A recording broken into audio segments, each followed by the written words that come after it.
ഹരി ഓം.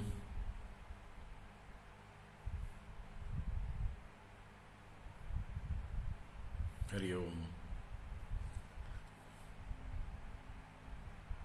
ഹരി ഓം. ഹരി ഓം.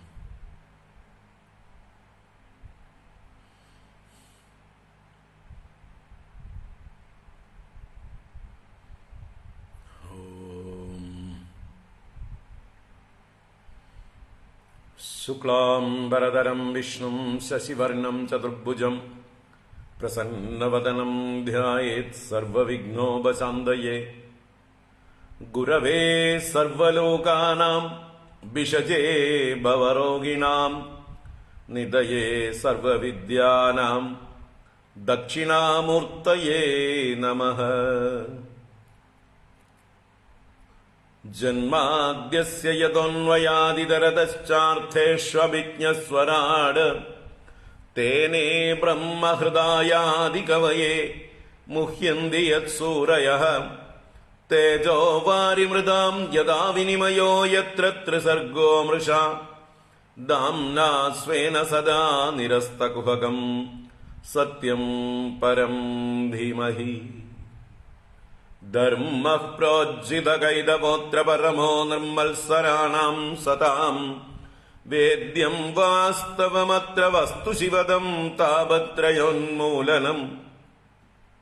ശ്രീമദ്ഭാഗവതേ മഹാമുനികൃതേ Kim വാ പരൈരീശ്വരഃ സദ്യോ ഹൃദ്യവരുധ്യതേത്ര കൃതിഭിഃ ശുശ്രൂഷുഭിസ്തൽക്ഷണാത്. നിഗമകൽപതരോർഗളിതം ബലം സുഖമുഗാദമൃതദ്രവസംയുതം പിബത ഭാഗവതം രസമാലയം മുഹുരഹോ രസികാ ഭുവി ഭാവുകാഃ. നാരായണം നമസ്കൃത്യ നരം ചൈവ നരോത്തമം ദേവീം സരസ്വതീം വ്യാസം തതോ ജയമുദീരയേത്. യം പ്രവ്രജന്തമനുപേതമപേതകൃത്യം ദ്വൈപായനോ വിരഹകാതര ആജുഹാവ. പുത്രേതി തന്മയതയാ തരവോഭിനേദുഃ തം സർവഭൂതഹൃദയം മുനിമാനതോസ്മി. യത്കൃപാതമഹം വന്ദേ പരമാനന്ദമാധവം. യം ബ്രഹ്മാ വരുണേന്ദ്രരുദ്രമരുതഃ സ്തുന്വന്തി ദിവ്യൈസ്തവൈഃ വേദൈഃ സാംഗപദക്രമോപനിഷദൈഃ ഗായന്തി യം സാമഗാഃ. ധ്യാനാവസ്ഥിതതദ്ഗതേന മനസാ പശ്യന്തി യം യോഗിനോ യസ്യാന്തം ന വിദുഃ സുരാസുരഗണാഃ. ദേവായ തസ്മൈ നമഃ. കോമളം കൂജയൻ വേണും ശ്യാമളോയം കുമാരകഃ വേദവേദ്യം പരം ബ്രഹ്മ ഭാസതാം പുരതോ മമ. ഭൂതൈർമഹദ്ഭിർയൈമാ പുരോ വിഭുഃ നിർമായസേ തേ യദമൂഷു പൂരുഷഃ. ഭുങ്ക്തേ ഗുണാൻ ഷോഡശ ഷോഡശാത്മകഃ സോലങ്കൃഷീഷ്ട ഭഗവാൻ വജാംസി മേ. സച്ചിദാനന്ദരൂപായ വിശ്വോത്പത്യാദിഹേതവേ താപത്രയവിനാശായ ശ്രീകൃഷ്ണായ വയം നുമഃ. കൃഷ്ണായ വാസുദേവായ ഹരയേ പരമാത്മനെ പ്രണതക്ലേശനാശായ ഗോവിന്ദായ നമോ നമഃ. കൃഷ്ണായ വാസുദേവായ ദേവകീനന്ദനായ ച നന്ദഗോപകുമാരായ ഗോവിന്ദായ നമോ നമഃ. നമഃ പങ്കജനാഭായ നമഃ പങ്കജമാലിനേ നമഃ പങ്കജനേത്രായ നമസ്തേ പങ്കജാംഗ്രയേ. പീതാംബരം കരവിരാജിതശങ്കചക്രകൗമോദഗീ സരസിജം കരുണാസമുദ്രം രാധാസഹായമതിസുന്ദരമന്ദഹാസം വാതാലയേശമനിശം ഹൃദി ഭാവയാമി. വാതാലയേശമനിശം ഹൃദി ഭാവയാമി.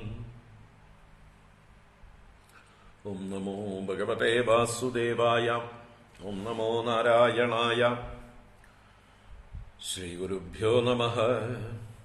ഓം നമഃ പരമഋഷിഭ്യോ നമഃ.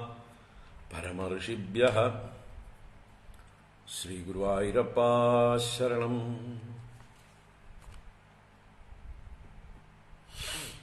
ഹരി ഓം. എല്ലാവർക്കും നമസ്കാരം.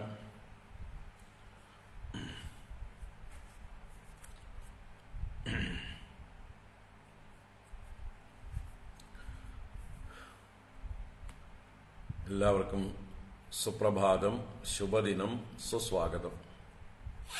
നാരായണ.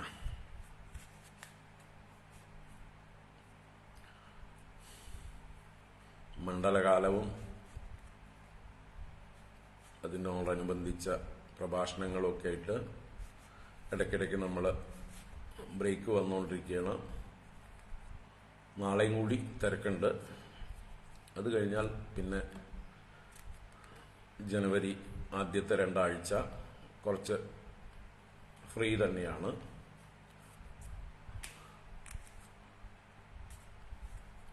പതിനേഴാം തീയതി അയോധ്യയിലേക്ക് പോകുന്നത് വരെ. അപ്പോൾ അതിൻ്റെ ഇടയ്ക്ക് പ്രാരബ്ധം അല്ലെങ്കിൽ ഭഗവാൻ എന്തൊക്കെയാണ് നിശ്ചയിക്കുന്നത് വെച്ചാൽ അതൊക്കെ നടക്കട്ടെ. എന്തായാലും നിങ്ങളുടെയൊക്കെ ശ്രദ്ധയും ക്ഷമയും അതുതന്നെയാണ് എന്തെല്ലാം തടസ്സങ്ങളുണ്ടെങ്കിലും ഈ ഭാഗവത ജ്ഞാനഗംഗ ഒഴുകുന്നതിൻ്റെ കാരണം. അത് തുടർച്ചയായി ഒഴുകിക്കൊണ്ടേയിരിക്കുന്നു. എല്ലാവർക്കും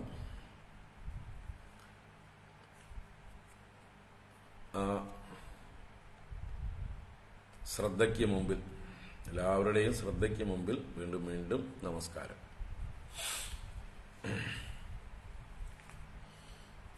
ഇന്നലെ ഏറ്റുമാനൂരപ്പൻ്റെ സന്നിധിയിലായിരുന്നു ഒരു സപ്താഹത്തോടനുബന്ധിച്ചുള്ള പ്രഭാഷണം. വൈകുന്നേരം ഭാഗവത ധർമ്മം എന്നുള്ള വിഷയമായിരുന്നു. ഏകാദശ സ്കന്ധം. ചുരുങ്ങിയ സമയം കിട്ടുള്ളൂ. നമുക്ക് ആചാര്യന്മാർക്ക് തൃപ്തിയൊന്നും ആവില്ല. എങ്കിലും കിട്ടിയ സമയം കൊണ്ട് കുറച്ച് കാര്യങ്ങൾ പറയുക എന്നുള്ളത് മാത്രമാണ് നമ്മുടെ ധർമ്മം. അത് പരമാവധി നന്നായിട്ട് നിർവഹിച്ചു. ആ ഭാഗത്തുള്ള നമ്മുടെ കുറേ റെഗുലർ സ്റ്റുഡൻസിനെയൊക്കെ കാണാനുള്ള ഭാഗ്യം ഉണ്ടായി. ഇവരടക്കം രമാജനാർദ്ദനൻ നായർ ഇവരൊക്കെ ഇന്നലെ അവിടെ വന്നിരുന്നു. കുറേ പേര്, ഒരു 10-15ഓളം ആളുകൾ പല ഭാഗത്തു നിന്നായിട്ട്, പത്തനംതിട്ടയിൽ നിന്ന് ആറന്മുളയിൽ നിന്ന് വരെ ഉള്ളവർ വന്നിരുന്നു. എല്ലാവർക്കും എൻ്റെ സ്നേഹം നിറഞ്ഞ നമസ്കാരം. ഏറ്റുമാനൂരപ്പനെ നല്ലോണം തൊഴാൻ പറ്റി സന്ധ്യാവേളയിൽ. ഭഗവാന്റെ പരിപൂർണ അനുഗ്രഹം. നാളെ അങ്ങാടിപ്പുറത്താണ് രാവിലെ ഒരു കൊടുങ്ങല്ലൂർ ഭദ്രകാളി ഉപാസക സംഘത്തിൻ്റെ കുടുംബ സംഗമമാണ്. അങ്ങാടിപ്പുറത്ത് ഏതൊരു ഹാളിലാണ്, ഓർമ്മയില്ല. അപ്പോൾ അത് രാവിലെ നേരത്തെ പോകണം. വൈകുന്നേരം പറ്റിയാൽ നേരത്തെ എത്തിയാൽ ക്ലാസ് എടുക്കാം. ഇവിടുന്ന് 75 കിലോമീറ്റർ ഉണ്ട് പാലക്കാട്ടിൽ നിന്ന്. പരിപാടിയൊക്കെ കഴിഞ്ഞ് ഊണും കഴിഞ്ഞിട്ടാണ് അവിടെ നിന്ന് വരിക. വൈകുന്നേരം നമുക്ക് 5 മണിക്ക് പറ്റിയാൽ എടുക്കാം. ഈ വർഷത്തെ അവസാനത്തെ ക്ലാസ് അല്ലേ, 2023 അവസാനത്തെ ക്ലാസ്. ചിലപ്പോൾ ഇന്നത്തെ ആവാം, അല്ലെങ്കിൽ പറ്റിയാൽ നാളെ എടുക്കാം. എന്തായാലും നമുക്ക് വിഷയത്തിലേക്ക് തിരിച്ചു വരാം. സപ്തമസ്കന്ധത്തിലെ 11 മുതൽ 15 വരെയുള്ള 5 അധ്യായങ്ങളിലൂടെ നാരദ യുധിഷ്ഠിര സംവാദ രൂപത്തിൽ വർണ്ണാശ്രമധർമ്മങ്ങൾ കണ്ടുകൊണ്ടിരിക്കുകയാണ് നമ്മൾ. അതിൽ 11ാം അധ്യായം നമ്മൾ കഴിഞ്ഞ ക്ലാസ്സിൽ പൂർത്തീകരിച്ചു. അത് വർണ്ണാശ്രമധർമ്മങ്ങൾ, സദാചാരം അല്ലെങ്കിൽ സാമാന്യധർമ്മം പറഞ്ഞ് പിന്നീട് വിശേഷധർമ്മങ്ങളായ വർണ്ണധർമ്മങ്ങളെക്കുറിച്ച് പറഞ്ഞു. പിന്നീട് സ്ത്രീ ധർമ്മങ്ങളെക്കുറിച്ചും പറഞ്ഞു. അതിനുശേഷം ഈ വർണ്ണാശ്രമധർമ്മങ്ങൾ എന്തിനാണ് അനുഷ്ഠിക്കുന്നത് എന്നാണെങ്കിൽ, നിരന്തരമായ ആ അനുഷ്ഠാനം കൊണ്ട് വാസനാക്ഷയമാണ് മുഖ്യം. നമ്മളുടെ ഇഷ്ടത്തിനനുസരിച്ചല്ല നമ്മൾ പ്രവർത്തിക്കുന്നത്, ശാസ്ത്രങ്ങൾക്കനുസരിച്ചാണ് പ്രവർത്തിക്കുന്നത് എന്നുള്ളത് കൊണ്ട് വാസനാക്ഷയം സംഭവിക്കും. അപ്പൊ അതാണ് അവസാനം പറഞ്ഞു നിർത്തിയത്. നിരന്തരമായി കൃഷി ചെയ്യുന്നതായിട്ടുള്ള ഒരു വയല് കാലം കൊണ്ട് അതിന്റെ വളക്കൂറ് നഷ്ടപ്പെട്ട് അതിന്റെ പശിമയെല്ലാം നഷ്ടപ്പെട്ട് മരുഭൂമി പോലെ ആവും. ഇതുപോലെയാണ് നമ്മുടെയൊക്കെ മനസ്സിലും നിരന്തരം ഒരേ കാര്യങ്ങൾ തന്നെ അനുഷ്ഠിച്ചുകൊണ്ടേയിരുന്നാൽ അവിടെയുള്ള ആ വാസന എന്നുള്ളതായിട്ടുള്ള പശിമ നഷ്ടപ്പെടും, അതിന്റെ വളക്കൂറ് നഷ്ടപ്പെടും, അത് സ്വയം മുരടിച്ചു പൊക്കോളും. ഏത് കർമ്മവാസനകളും മുരടിച്ചു പൊക്കോളും, കുറ്റിയേറ്റ് പൊക്കോളും. അതാണ് ഉദ്ദേശിക്കുന്നത്.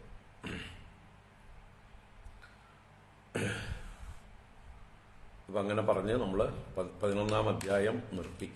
ഇനി 12-ാം അധ്യായം ആരംഭിക്കുകയാണ്. ആശ്രമധർമ്മങ്ങൾ ആരംഭിക്കുകയാണ്. വർണ്ണധർമ്മങ്ങൾ ചുരുക്കി പറഞ്ഞു. ആശ്രമധർമ്മങ്ങൾ ഇനി ഓരോ അധ്യായങ്ങളിലൂടെയും പറയുകയാണ്. അതിലിപ്പോൾ ആദ്യത്തെ അധ്യായം ബ്രഹ്മചാരി ധർമ്മമാണ് കൂടുതലായിട്ട് ഇവിടെ നമ്മൾ കാണാൻ പോകുന്നത്. നമുക്ക് വായിക്കാം, എന്നിട്ട് തുടരാം. ഓം നമോ ഭഗവതേ വാസുദേവായ. അത ശ്രീമദ്ഭാഗവതേ സപ്തമസ്കന്ധേ 12-ഓധ്യായഃ. നാരദ ഉവാച. ബ്രഹ്മചാരി ഗുരുകുലേ വസന്താന്തോ ഗുരോർഹിതം ആചരൻ ദാസവന്നീചോ ഗുരൗ സുദൃഢസൗഹൃദഃ. സായം പ്രാതരുപാസീത ഗുരുവഗ്ന്യർക്കസുരോത്തമാൻ ഉഭേ സന്ധ്യേ ച യദവാക് ജപൻ ബ്രഹ്മസമാഹിതഃ. ഛന്ദാംസ്യധീത ഗുരോഃ ആഹൂതശ്ചേത് സുയന്ത്രിതഃ. ഉപക്രമേ അവസാനേ ച ചരണൗ ശിരസാ നമേത്. മേഖലാജിനവാസാംസി ജടാദണ്ഡകമണ്ഡലോൻ ബിഭ്രയാത് ഉപവീതം ച ദർഭപാണിര്യതോദിതം. സായം വ്രാതശ്ചരേദ്ഭൈക്ഷം ഗുരവേ തന്നിവേദയേത്.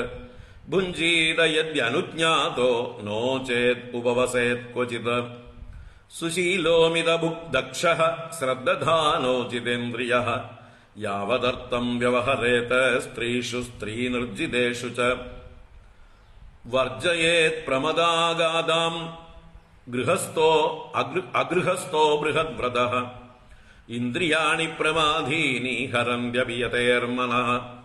കേശപ്രസാദനോന്മർദ്ദസ്നപനാഭ്യഞ്ജനാദികം ഗുരുസ്ത്രീഭിർയുവതിഭിഃ കാരയേന്നാത്മനോ യുവ. നന്വഗ്നിഃ പ്രമദാ നാമ ഘൃതകുംഭസമഃ പുമാൻ സുതാമപി രഹോ ജഹ്യാത് അന്യഥാ യാവദർത്ഥകൃത്. കൽപ്പയിത്വാത്മനാ യാവദ് ആഭാസം ഇദമീശ്വരഃ. ദ്വൈതം താവന്ന വിരമേത് തതോ ഹ്യസ്യ വിപര്യയഃ. ഏതൽ സർവം ഗൃഹസ്ഥസ്യ സമാമ്നാദം യതേരപി. ഗുരുവൃത്തിർവികൽപേന ഗൃഹസ്ഥസ്യ ഋതുഗാമിനഃ. അഞ്ജനാഭ്യഞ്ജനോന്മർദ്ദ സ്ത്രീ അവലേഘാമിഷം മധു. സൃഗന്ധലേപാലങ്കാരാൻ ത്യജേയുർയേ ധൃതവ്രതാഃ. ഉഷിത്വൈവം ഗുരുകുലേ ദ്വിജോ അധീത്യ അവബുദ്ധ്യ ച ത്രയീം സാംഗോപനിഷദം. യാവദർത്ഥം യദാ ബലം ദത്വാ വരമനുജ്ഞാതോ ഗുരോഃ കാമം യതീശ്വരഃ. ഗൃഹം വനം വാ പ്രവിശേത് പ്രവ്രജേത് തത്ര വാവസേത്. അഗ്നൗ ഗുരൗ ആത്മനി ച സർവഭൂതേഷ്വദോക്ഷജം. ഭൂതൈഃ സ്വതാമപി പശ്യേത് അപ്രവിഷ്ടം പ്രവിഷ്ടവത്. ഏവം വിദോ ബ്രഹ്മചാരി വാനപ്രസ്ഥോ യതിർഗൃഹീ ചരൻ വിദിത വിജ്ഞാനഃ പരം ബ്രഹ്മാധിഗച്ഛതി. വാനപ്രസ്ഥസ്യ വക്ഷ്യാമി നിയമാൻ മുനിസമ്മതാൻ. യാനാതിഷ്ഠൻ മുനിർഗച്ഛേത് ഋഷിലോകം ഇഹാഞ്ജസാ. ന കൃഷ്ണപക്ഷ്യമസ്നീയാത് അകൃഷ്ടം ചാപി അകാലതഃ. അഗ്നിപക്വമധാമം വാ അർക്കപക്വം ഉദാഹരേത്. വന്യൈശ്ചരുപുരോടാശാൻ നിർവപേത് കാലചോദിതാൻ.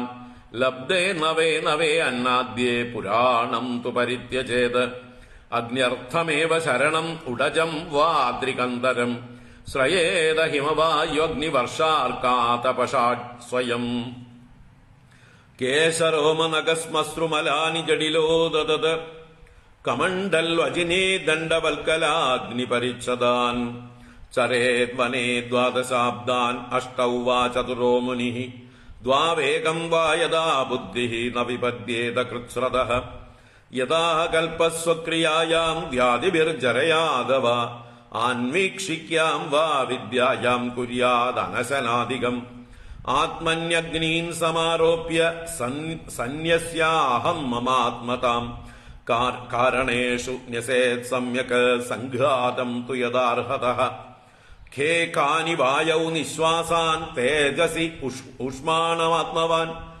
അപ്സു അസൃക്ശ്ലേഷ്മപൂയാനി ക്ഷിതൗ ശേഷം യഥോദ്ഭവം വാചമഗ്നൗ സ്വവക്തവ്യാം ഇന്ദ്രേ ശില്പം കരൗ അപി പദാനി ഗത്യാ വയസീരത്യോപസ്ഥം പ്രജാപതൗ മൃത്യൂപായം വിസർഗം ച യഥാസ്ഥാനം വിനിർദിശേത് ദിക്ഷു ശ്രോത്രം സനാദേന സ്പർശമധ്യാത്മനി ത്വചം രൂപാണി ചക്ഷുഷാ രാജൻ ജ്യോതിഷി അഭിനിവേശയേത് അപ്സു പ്രചേതസാ ജിഹ്വാം ഗ്രേയൈർഗ്രാണം ക്ഷിതൗ ന്യസേത് മനോമനോരഥൈശ്ചന്ദ്രേ ബുദ്ധിം ബോധ്യൈ കവൗ പരേ കർമാണ്യധ്യാത്മനാ രുദ്രേ യതഹം നമതാ ക്രിയാ സത്വേന ചിത്തം ക്ഷേത്രജ്ഞേ ഗുണൈർവൈകാരികം പരേ അപ്സു ക്ഷിതിമപോ ജ്യോതിഷി അധോ വായൗ നഭസ്യമും കൂടസ്ഥേ തച്ച മഹതീ തദവ്യക്തേ അക്ഷരേ ച തത് ഇത്യക്ഷരതയാത്മാനം ചിന്മാത്രമവശേഷിതം ജ്ഞാത്വാദ്വയോത വിരമേത് ദഗ്ധയോനിരിവാനലഃ. ഹരി ഓം. ഇത് ശ്രീമദ്ഭാഗവതേ മഹാപുരാണേ പാരമഹംസ്യാം സംഹിതായാം സപ്തമസ്കന്ധേ യുധിഷ്ഠിരനാരദ സംവാദേ സദാചാരനിർണയോ നാമ ദ്വാദശോऽധ്യായഃ. സർവത്ര ഗോവിന്ദനാമ സങ്കീർത്തനം. ഗോവിന്ദ ഗോവിന്ദ. നാരായണാഖില ഗുരോ ഭഗവൻ നമസ്തേ. നാരായണാഖില ഗുരോ ഭഗവൻ നമസ്തേ. നാരായണാഖില ഗുരോ ഭഗവൻ നമസ്തേ.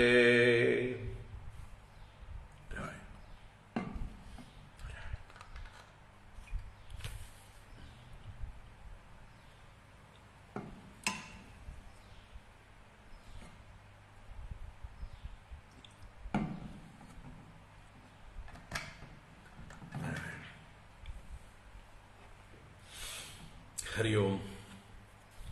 എല്ലാവർക്കും ഒരിക്കൽ കൂടെ നമസ്കാരം, സുപ്രഭാതം, ശുഭദിനം, സുസ്വാഗതം. ഭാഗവതജ്ഞാനഗംഗ സപ്തമസ്കന്ധത്തിലെ 12-ാം അധ്യായത്തിലേക്ക് പ്രവേശിച്ചിരിക്കുകയാണ്. വർണ്ണാശ്രമധർമ്മങ്ങളിൽ ആശ്രമധർമ്മങ്ങൾ, അതിൽ ഈ അധ്യായം ബ്രഹ്മചര്യ ആശ്രമവും വാനപ്രസ്ഥ ആശ്രമവുമാണ് പറയുന്നത്. ഗൃഹസ്ഥാശ്രമം പിന്നീടാണ് പറയുന്നത്. ഈ അധ്യായം 2 ആശ്രമങ്ങള്, ബ്രഹ്മചര്യാശ്രമം, വാനപ്രസ്ഥാശ്രമം.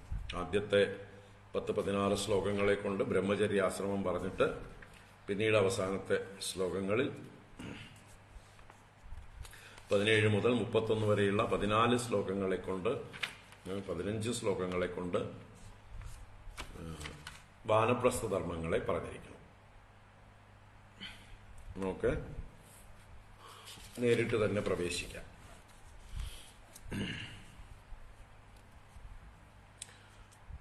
ഓം നമോ ഭഗവതേ വാസുദേവായ.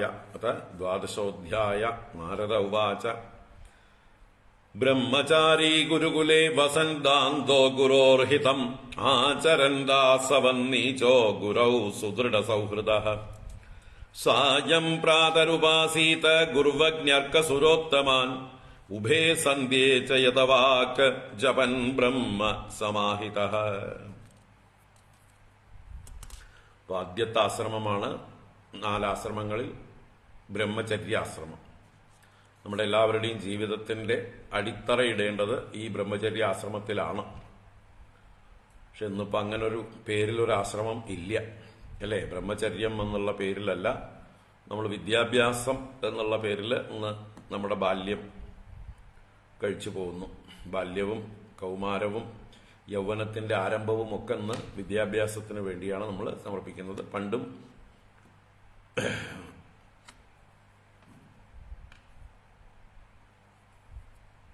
7 വയസ്സോട് കൂടിയിട്ടാണ് ഉപനയന സംസ്കാരം ചെയ്യുക കുട്ടികൾക്ക്. 5 വയസ്സിനും 7 വയസ്സിനും ഇടയ്ക്കായിട്ട് 7 വയസ്സാകുന്നതിന് മുമ്പേ കഴിയുന്നതും ഉപനയനം ചെയ്യും. അങ്ങനെയാണ് ചെയ്യേണ്ടത്. ഇനി തീരെ എന്താ പറയുക, ബുദ്ധിവികാസമില്ലാത്ത പ്രാകൃത ശിശുക്കളാണെങ്കിൽ കുറച്ചുകൂടി വൈകാം. 12 വയസ്സ് വരെ എന്താ പറയുക, കുട്ടികളെ ഏതേത് വർണ്ണ സംസ്കാരത്തിൽപ്പെട്ടിരിക്കുന്നുവോ അതിനനുസരിച്ച് 12 വയസ്സ് വരെയും ആവാം. പിന്നെ ഒട്ടും ഉപനയനമേ ജീവിതത്തിൽ ചെയ്യാത്തവർക്ക് എപ്പോഴാണോ വൈരാഗ്യം അല്ലെങ്കിൽ ഒരു ജിജ്ഞാസ ഉണ്ടാകുന്നത്, ശാസ്ത്രങ്ങൾ പഠിക്കാൻ താല്പര്യം ഉണ്ടാകുന്നത്, ആ പ്രായത്തിൽ ഉപനയനം ചെയ്യാം. എന്നിട്ട് ആ പ്രായത്തിൽ ഗുരുകുലത്തിലേക്ക് പോകാം. അതാണ് നമ്മുടെ പഴയ സ്മൃതികളിലൊക്കെ പറയുമ്പോൾ ബ്രാഹ്മണ സംസ്കാരം കിട്ടിയ കുട്ടികൾക്ക്, അങ്ങനെയുള്ള പശ്ചാത്തലത്തിൽ നിന്ന് വരുന്ന കുട്ടികൾക്ക് 7 വയസ്സിന് മുമ്പ് ഉപനയനം ചെയ്യണം. ക്ഷത്രിയന്മാർക്ക് 10 വയസ്സിന് മുമ്പ്, വൈശ്യന്മാർക്ക് 12 വയസ്സിന് മുമ്പ്, ശൂദ്രന്മാർക്ക് എപ്പോൾ വേണമെങ്കിലാവാം എന്നൊക്കെയാണ് പലയിടത്തും പല രീതിയിൽ വിധിച്ചിട്ടുണ്ട്. സാമാന്യം ഇത് മനസ്സിലാക്കിയത് അതിൻ്റെ ആ ഒരു എന്താ പറയുക, നമ്മൾക്ക് എപ്പോഴാണോ വിദ്യാഭ്യാസത്തിന് നമ്മൾക്ക് പക്വത ഉണ്ടാകുന്നത്, അച്ചടക്കം ഉണ്ടാകുന്നത്, ജിജ്ഞാസയുണ്ടാകുന്നത്, അപ്പോഴാണ് ആ യോഗ്യത അല്ലെ, ക്വാളിഫൈഡ് ആകണം. ഇപ്പൊ പോലും നമ്മൾ ഇന്നത്തെ കാലത്ത് LKG സ്കൂളിലേക്ക് അഡ്മിഷൻ കിട്ടണമെങ്കിൽ എൻട്രൻസ് പരീക്ഷകൾ പാസ്സാവണം പോലെയുള്ള അവസ്ഥയാണ്. പരീക്ഷകളും ഇന്റർവ്യൂവും ഒക്കെ കഴിഞ്ഞിട്ടാണ് കുട്ടികളെ LKGക്ക് പോലും എടുക്കുക. അവരുടെ സ്കൂളുകളിലേക്ക് ഈ കുട്ടിയെ എടുക്കണമെങ്കിൽ ആ കുട്ടിയുടെ ഒരു എന്താ പറയുക സ്മാർട്ട്നെസ് അവരൊന്ന് അളന്ന് നോക്കും. കുട്ടിയുടെ അച്ഛനും അമ്മയും വരെ പരീക്ഷിച്ച് നോക്കും. അപ്പോൾ കുട്ടികളുടെ അച്ഛനമ്മമാരും സ്മാർട്ടായിരിക്കണം. ഈ കുട്ടികൾക്ക് വീട്ടിൽ നിന്ന് അനുകൂലമായിട്ടുള്ളൊരു സപ്പോർട്ട് കിട്ടണം. അപ്പോൾ മാത്രമേ ഈ സ്കൂളിന്റെ പേര് നിലനിർത്താൻ പറ്റുള്ളൂ. ഈ കുട്ടികളെല്ലാം അവിടെ വളർന്നു വരുന്ന, അവിടെ പഠിച്ചു വരുന്ന കുട്ടികളൊക്കെ എല്ലാ രംഗത്തും ശോഭിച്ച് 1ാം റാങ്ക് വാങ്ങിച്ച് അല്ലെ, എല്ലാവരും നല്ല മാർക്കുകൾ വാങ്ങിച്ച്, എല്ലാവരും A+ വാങ്ങിച്ച് സമൂഹത്തിൽ ഈ വിദ്യാലയത്തിന്റെ പേര് നിലനിർത്തണമെങ്കിൽ അതെ അച്ഛനമ്മമാർക്കടക്കം പരീക്ഷണങ്ങളുണ്ട്, പരീക്ഷകളുണ്ട്, ഇന്റർവ്യൂകളുണ്ട്, അവർക്ക് പോലും ട്രെയിനിങ് ഉണ്ട്. പല ഇന്റർനാഷണൽ സ്കൂളുകളിലൊക്കെ അച്ഛനമ്മമാർക്ക് വരെ ട്രെയിനിങ് ഉണ്ട്, പാരന്റിങ്ങിനും അതുപോലെ കുട്ടികൾക്ക് വേണ്ടതായിട്ടുള്ള സപ്പോർട്ട് കൊടുക്കുന്നതിലും. അത് ശരിയാണത്, ഒരു കണക്കിന് ശരിയാണ്. നമ്മളിപ്പോ തോന്നിയവാസികളായിട്ടാണ് അച്ഛനമ്മമാരും അതെ കുട്ടികളും അതെ വളരുന്നത്. ഒരു കന്നുകാലി കൂട്ടങ്ങളെ പോലെ വളരുന്നു. 5 വയസ്സായാൽ പണ്ടൊക്കെ സ്കൂളിൽ ചേർത്തിരുന്നു. അതിങ്ങനെ എങ്ങനെയൊക്കെയോ പാസ്സായി പോകും. 10ാം ക്ലാസ്സിലെത്തുമ്പോൾ എല്ലാവരും തടഞ്ഞവിടെ നിൽക്കും. അങ്ങനെയായിരുന്നു പണ്ടത്തെയൊക്കെ പതിവ്. ഇപ്പൊ പിന്നെ അങ്ങനെയല്ല. ഇപ്പൊ പിന്നെ ഗവൺമെന്റ് വിദ്യാഭ്യാസം കേരളത്തിൽ വളരെ മോശമായിട്ടുണ്ട്, വളരെ ശോചനീയമായിട്ടുണ്ട്. എല്ലാം ആൾ പാസ് കൊടുത്ത് കുട്ടികളെ ശാസിക്കാൻ പാടില്ല, വടിയെടുത്ത് തല്ലാൻ പാടില്ല, ഇമ്പോസിഷൻ എഴുതിക്കാൻ പാടില്ല, പുറത്തു നിർത്താൻ പാടില്ല, കുനിച്ചു നിർത്താൻ പാടില്ല, ഏത്തടിക്കാൻ പാടില്ല, ബെഞ്ചിന്റെ മേലെ കയറ്റി നിർത്താൻ പാടില്ല. കുട്ടികളെ ഒന്ന് ആഞ്ഞൊന്ന് ശാസിക്കാനുള്ള സ്വാതന്ത്ര്യം പോലും അധ്യാപകർക്കില്ല. അപ്പൊ പിന്നെ കുട്ടികളെ എങ്ങനെ നന്നാവും? കുട്ടികളെ നശിപ്പിക്കുന്നതായിട്ടുള്ള സമ്പ്രദായമാണ് ഇന്നത്തെ വിദ്യാഭ്യാസ സമ്പ്രദായം. കുട്ടികളുടെ പഠിക്കൂല, അച്ചടക്കവും ഉണ്ടാവില്ല. അവർക്ക് എന്തിനും എന്താ പറയുക, അധ്യാപകർക്കെതിരെ നിയമ സഹായം തേടാം.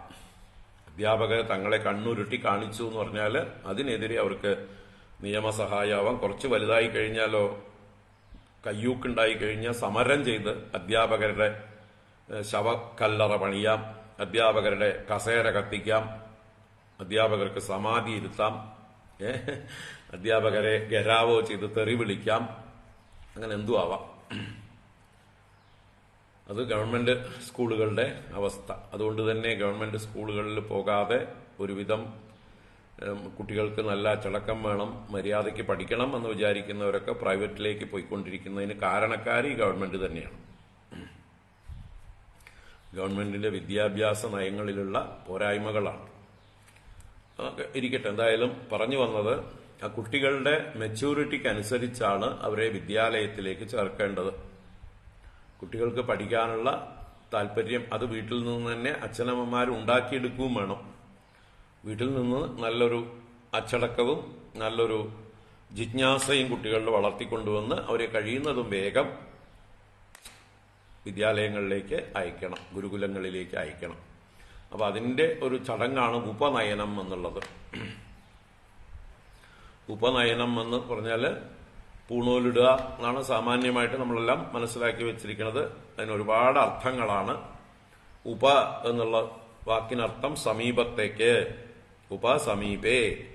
നയനം എന്ന് പറഞ്ഞാൽ നയിക്കുക, കൊണ്ടുപോവുക. അപ്പൊ ഉപനയനം എന്ന് പറഞ്ഞാൽ അടുത്തേക്ക് കൊണ്ടുപോവുക എന്നാണ്. എന്തിന്റെ അടുത്തേക്ക് കൊണ്ടുപോകുന്നത് ഒരുപാട് അർത്ഥമുണ്ട് അതിന്. ഒന്നാമതായിട്ട് ഗുരുവിന്റെ അടുത്തേക്ക് കൊണ്ടുപോവുക, ഗുരു ശാസ്ത്രത്തിന്റെ അടുത്തേക്ക് കൊണ്ടുപോവുക, ശാസ്ത്രം ഈശ്വരന്റെ അടുത്തേക്ക് കൊണ്ടുപോവുക. അങ്ങനെ നമ്മളെ ഈശ്വരനിലേക്ക് നയിക്കുന്ന ചടങ്ങിന്റെ പേരാണ് ഉപനയനം. ഗുരുവിലൂടെ ഗുരു ഈശ്വരനിലേക്ക് നയിക്കുന്നതായിട്ടുള്ള ചടങ്ങാണ് ഉപനയനം. ഇനി ഉപനയനം എന്നുള്ളതിന്, നയനം എന്നുള്ളതിന് കണ്ണ് എന്നുണ്ട്. അപ്പൊ നമ്മുടെ ഉപനയനം എന്ന് പറഞ്ഞാലോ ഏറ്റവും അടുത്തുള്ള കണ്ണ്, ആ അടുത്തുള്ള കണ്ണ് തുറപ്പിക്കലും കൂടിയാണ് ഉപനയനം. അജ്ഞാന തിമിരാന്തസ്യ ജ്ഞാനാഞ്ജന ശലാകയ ചക്ഷുരുന്മീലിതം യേന തസ്മൈ ശ്രീ ഗുരവേ നമഃ. അപ്പൊ നമ്മുടെ കണ്ണ് തുറപ്പിക്കൽ, അടഞ്ഞുകിടക്കുന്ന അജ്ഞാനം കൊണ്ട് അടഞ്ഞുകിടക്കുന്ന കണ്ണിനെ തുറപ്പിക്കൽ എന്നുള്ള ചടങ്ങും കൂടിയാണ് ഉപനയനം. വിദ്യാഭ്യാസത്തിനുള്ള ഇനീഷ്യേഷൻ, അതാണ് ഉപനയനം. അല്ലാതെ വെറുതെ ഒരു അലങ്കാരമായിട്ട് ഒരു 3 നൂല് ശരീരത്തിന് കുറുകെ ഇട്ടതുകൊണ്ട് ഒരു പ്രയോജനവുമില്ല. മുതുക് ചൊറിയാം അല്ലേ, പിന്നെ അതിനെ സംരക്ഷിക്കേണ്ടതായിട്ടുള്ള ചുമതലയും ഉണ്ട്, ഒരു ഭാരമായിട്ട്. അപ്പോൾ ഉപനയനത്തിന്റെ താല്പര്യം മുതുകു ചൊറിയാനല്ല, അലങ്കാരത്തിനല്ല, എവിടെയെങ്കിലും ശാപ്പാടിന് പോയാൽ മുമ്പിൽ ശാപ്പാട് കിട്ടാൻ വേണ്ടിയിട്ടല്ല. ക്ഷേത്രങ്ങളിലൊക്കെ പോയി അല്ലേ, കേരളത്തിലെ ക്ഷേത്രങ്ങളിലൊക്കെ പോയാൽ ഷർട്ടിടാതെ ഈ പൂണൂല് മാത്രം ഇട്ട് പോയാൽ പ്രയോറിറ്റി കിട്ടും, പ്രിവിലേജസ് കിട്ടും. അതിനു വേണ്ടിയിട്ട്, അങ്ങനെ പല കാര്യങ്ങൾക്ക് വേണ്ടിയിട്ടാണ് പലരും ഇന്ന് പൂണൂലിനെ ഒരു അലങ്കാരമായിട്ട് ധരിച്ചു. വാസ്തവത്തിൽ അത് സ്വന്തം ഉത്തരവാദിത്വങ്ങളെ ബോധ്യപ്പെടുത്തുന്നതായിട്ടുള്ള 3 ബന്ധനങ്ങളാണ്. നമ്മൾ ഓരോരുത്തരും ജനിക്കുമ്പോൾ കടങ്ങളോട് കൂടിയിട്ടാണ് ജനിക്കുന്നത്. അതാണ് ദേവഋണം, പിതൃഋണം, ഋഷിഋണം. ആ 3 ഋണങ്ങളുടെ ഹൈപ്പോത്തിക്കേഷന്റെ അടയാളമായിട്ടാണ് 3 നൂലുകൾ, 3 ത്രെഡുകൾ, 3 ബന്ധനങ്ങളാണവ. I am bound. എന്തുകൊണ്ട് ബൗണ്ട്? കടങ്ങളെ കൊണ്ട് ബൗണ്ടാണ് നമ്മൾ. 3 തരത്തിലുള്ള കടങ്ങൾ. അപ്പൊ ദേവഋണം ചെയ്യാനും ദേവഋണം വീട്ടാനും അതിന് ദേവയജ്ഞങ്ങൾ, പിതൃഋണം വീട്ടാൻ പിതൃയജ്ഞങ്ങൾ, ഋഷിഋണം വീട്ടാൻ ബ്രഹ്മയജ്ഞങ്ങൾ, സ്വാധ്യായ പ്രവചനാദി യജ്ഞങ്ങൾ, വേദാധ്യയനം, അധ്യാപനം, ഇതാണ് ബ്രഹ്മയജ്ഞം. അപ്പോ ഇങ്ങനെ 3 കടങ്ങളോടുകൂടി വന്നവനാണ്, 3 കടങ്ങൾ വീട്ടാനുള്ളവനാണ് എന്ന് എപ്പോഴും നമ്മളെ തന്നെ സ്വയം ഓർമ്മിപ്പിക്കാൻ വേണ്ടിയാണ് നമ്മുടെ ശരീരത്തിന് കുറുകെ എപ്പോഴും കാണുന്ന രീതിയിൽ ഈ ഉപവീതം ധരിച്ചിരിക്കും. യജ്ഞോപവീതം എന്നാണ് അതിന് പേര്. യജ്ഞം ചെയ്യാൻ പ്രേരിപ്പിക്കുന്ന ഉപവീതം. അതാണ് ഉപനയനത്തില് നമ്മളൊരു ലക്ഷണമായി, അടയാളമായി ഉപയോഗിക്കുന്നത്.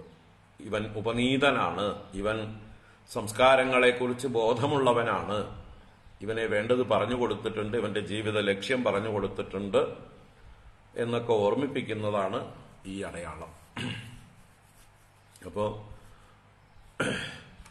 അങ്ങനെ അജ്ഞാനം നീക്കി ജ്ഞാനത്തിന്റെ കണ്ണ് തുറപ്പിക്കുവാൻ ഗുരുവിന്റെ സമീപത്തേക്ക് നയിക്കുന്നതിന്റെ പ്രതീകാത്മകമായി ഈ ഉപനയന സംസ്കാരം ചെയ്യുന്നു. അപ്പൊ അങ്ങനെ ഉപനയനം കഴിച്ച് ഒരു ബ്രഹ്മചാരി എന്ത് ചെയ്യണം? അച്ഛൻ ആ കുട്ടിയെ, അച്ഛനാണ് ഉപനയന സംസ്കാരത്തിന് നേതൃത്വം കൊടുക്കുന്നത്. അച്ഛൻ തന്നെയാണ് ബ്രഹ്മോപദേശം എന്നുള്ള പേരിൽ വേദോപദേശത്തിന്റെ ആരംഭമായിട്ട്, ബ്രഹ്മശബ്ദം കൊണ്ട് വേദം എന്നാണ് അർത്ഥം. ബ്രഹ്മോപദേശം എന്ന് പറയുമ്പോൾ വേദോപദേശമാണ്. വേദത്തിലെ ഏറ്റവും മഹത്തായ മന്ത്രമാണ്, വേദത്തിനെ മുഴുവൻ ഉൾക്കൊള്ളുന്ന വേദഗർഭയായ ഗായത്രി മന്ത്രം. ആ ഗായത്രിയിലെ എല്ലാ വേദങ്ങളും അടങ്ങിയിരിക്കുന്നു എന്നാണ് താല്പര്യം. അങ്ങനെയുള്ള മഹാമന്ത്രമായിട്ടുള്ള ആ ഗായത്രി മന്ത്രം ഉപദേശിക്കുന്നതോടുകൂടി വേദ ഉപദേശത്തിനുള്ള ആരംഭമായി, അധികാരിയായി ആ കുട്ടി. ഇനി ഈ ഗായത്രിയെ വിസ്തരിച്ച് മറ്റ് വേദങ്ങളിലൂടെ പഠിക്കുകയാണ് ചെയ്യേണ്ടത്. ഗായത്രി അനുസന്ധാനം ചെയ്യുകയാണ് വേണ്ടത്. അപ്പൊ അതിന് വീട്ടിൽ നിന്നാൽ ശരിയാവില്ല, വീട്ടിൽ അനുസരണയൊന്നും ഉണ്ടാവില്ല. അച്ഛനമ്മമാർ ഇത്രയും കാലം ലാളിച്ചതിന്റെ ഫലമായിട്ട് കുട്ടികള് ചിലപ്പോ വീഴ്ചകൾ വരുത്തും, അവർക്ക് ജീവിതത്തിൽ ചിട്ടകളില്ലാതെയാവും. അപ്പൊ അതിന് സമൂഹം ബഹുമാനിക്കുന്ന ഒരു മഹാനായ ഗുരുവിന്റെ സമീപത്തേക്ക് ഈ കുട്ടിയെ കൊണ്ടുപോകുന്നു. അപ്പൊ ആ ഗുരുവിന്റെ സമീപത്ത് പോകുമ്പോൾ ഈ കുട്ടികൾക്കും ആ ബഹുമാനം ഉണ്ടാവും. ആ ഗുരു പറയുന്നത് മുഴുവൻ അക്ഷരം പ്രതി വിനയത്തോടെ ശ്രദ്ധയോടെ കുട്ടികൾ അനുസരിക്കാൻ ബാധ്യസ്ഥരാവുകയും ചെയ്യുന്നു. പിന്നീട് ആ ഗുരുവിന്റെ ഗൃഹത്തിലാണ് 12 വർഷമെങ്കിലും ചുരുങ്ങിയത് ഈ ബ്രഹ്മചാരിമാര് ജീവിക്കുന്നത്. വേദം പഠിക്കാൻ വേണ്ടി, ശാസ്ത്രങ്ങളൊക്കെ പഠിക്കാൻ വേണ്ടി, അതോടൊപ്പം തനിക്ക് ഉപജീവന മാർഗത്തിനായിക്കൊണ്ടും വേണ്ടതൊക്കെ പഠിക്കാനായിക്കൊണ്ട് ആ ഗുരുകുലത്തില് വസിക്കുന്നു.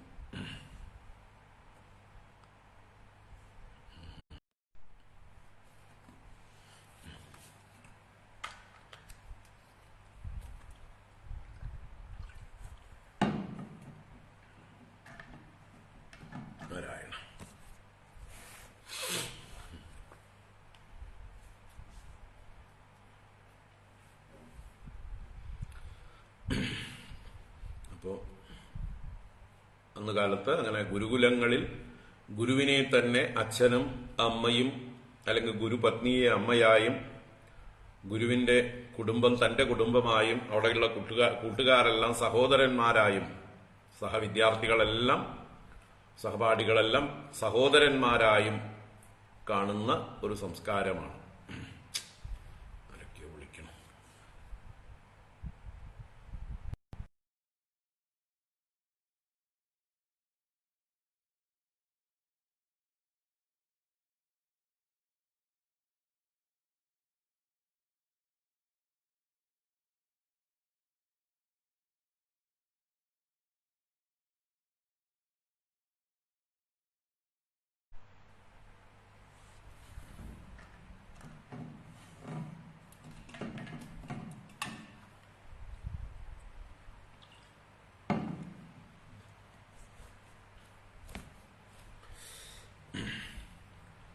ഗുരുവിന്റെ ഗൃഹത്തില് ചുരുങ്ങിയത് 12 വർഷമെങ്കിലും ഈ വേദങ്ങളും ധർമ്മശാസ്ത്രങ്ങളും അഭ്യസിക്കാനായിക്കൊണ്ടും ജീവിതത്തെക്കുറിച്ച് പഠിക്കാൻ, ജീവിത വീക്ഷണമുണ്ടാവാൻ, അച്ചടക്കമുണ്ടാകാൻ, അതോടൊപ്പം തനിക്കൊരു തൊഴില്, തന്റെ വാസനയ്ക്കനുസരിച്ചിട്ടുള്ളതായിട്ടുള്ള തൊഴില് തിരഞ്ഞെടുക്കാനും. അപ്പോൾ പണ്ടുകാലത്തൊക്കെ ഗുരുകുലങ്ങളിൽ പോയി കഴിഞ്ഞാൽ ആദ്യകാലങ്ങളിൽ ഗുരു കുട്ടികളെ ഒന്നും പഠിപ്പിക്കില്ല. ചുരുങ്ങിയ കാര്യങ്ങൾ മാത്രം, അവർക്ക് അത്യാവശ്യം വേണ്ടതായിട്ടുള്ള ഗായത്രി ജപവും അതുപോലെയുള്ള കാര്യങ്ങൾക്കൊക്കെ വേണ്ടതായിട്ടുള്ള കാര്യങ്ങൾ മാത്രം പറഞ്ഞുകൊടുത്ത്, അനുഷ്ഠാന കാര്യങ്ങളൊക്കെ പറഞ്ഞുകൊടുത്ത്, സാമാന്യ കാര്യങ്ങൾ പറഞ്ഞുകൊടുത്ത്, വിശേഷമായിട്ട് അവരെ എന്ത് പഠിപ്പിക്കണം, അവരെ ഏത് വിഷയത്തിലേക്ക് സ്പെഷ്യലൈസ് ചെയ്യിക്കണം എന്നുള്ളത് ഗുരു 1 കൊല്ലത്തോളം ഒബ്സർവ് ചെയ്ത ശേഷമാണ് കുട്ടികൾക്ക് ഏത് സബ്ജക്റ്റ് പഠിക്കണം, ഏതിൽ അവർ സ്പെഷ്യലൈസ് ചെയ്യണം, ഏത് കൈത്തൊഴിലാണ് അവർക്ക് ശോഭിക്കുക, ഇതൊക്കെ മനസ്സിലാക്കി ആ രീതിയിലേക്ക് കുട്ടികളെ തിരിച്ചുവിടും.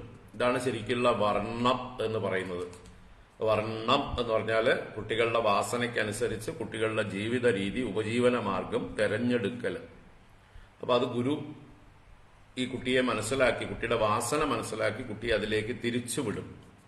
എന്നിട്ട് ആ വിഷയത്തിൽ കൂടുതൽ അദ്ദേഹത്തിന് അറിവ് കൊടുക്കും, കുട്ടിക്ക് അറിവ് കൊടുക്കും. ഇങ്ങനെയൊക്കെയാണ് പണ്ടത്തെ ഗുരുകുല സമ്പ്രദായം.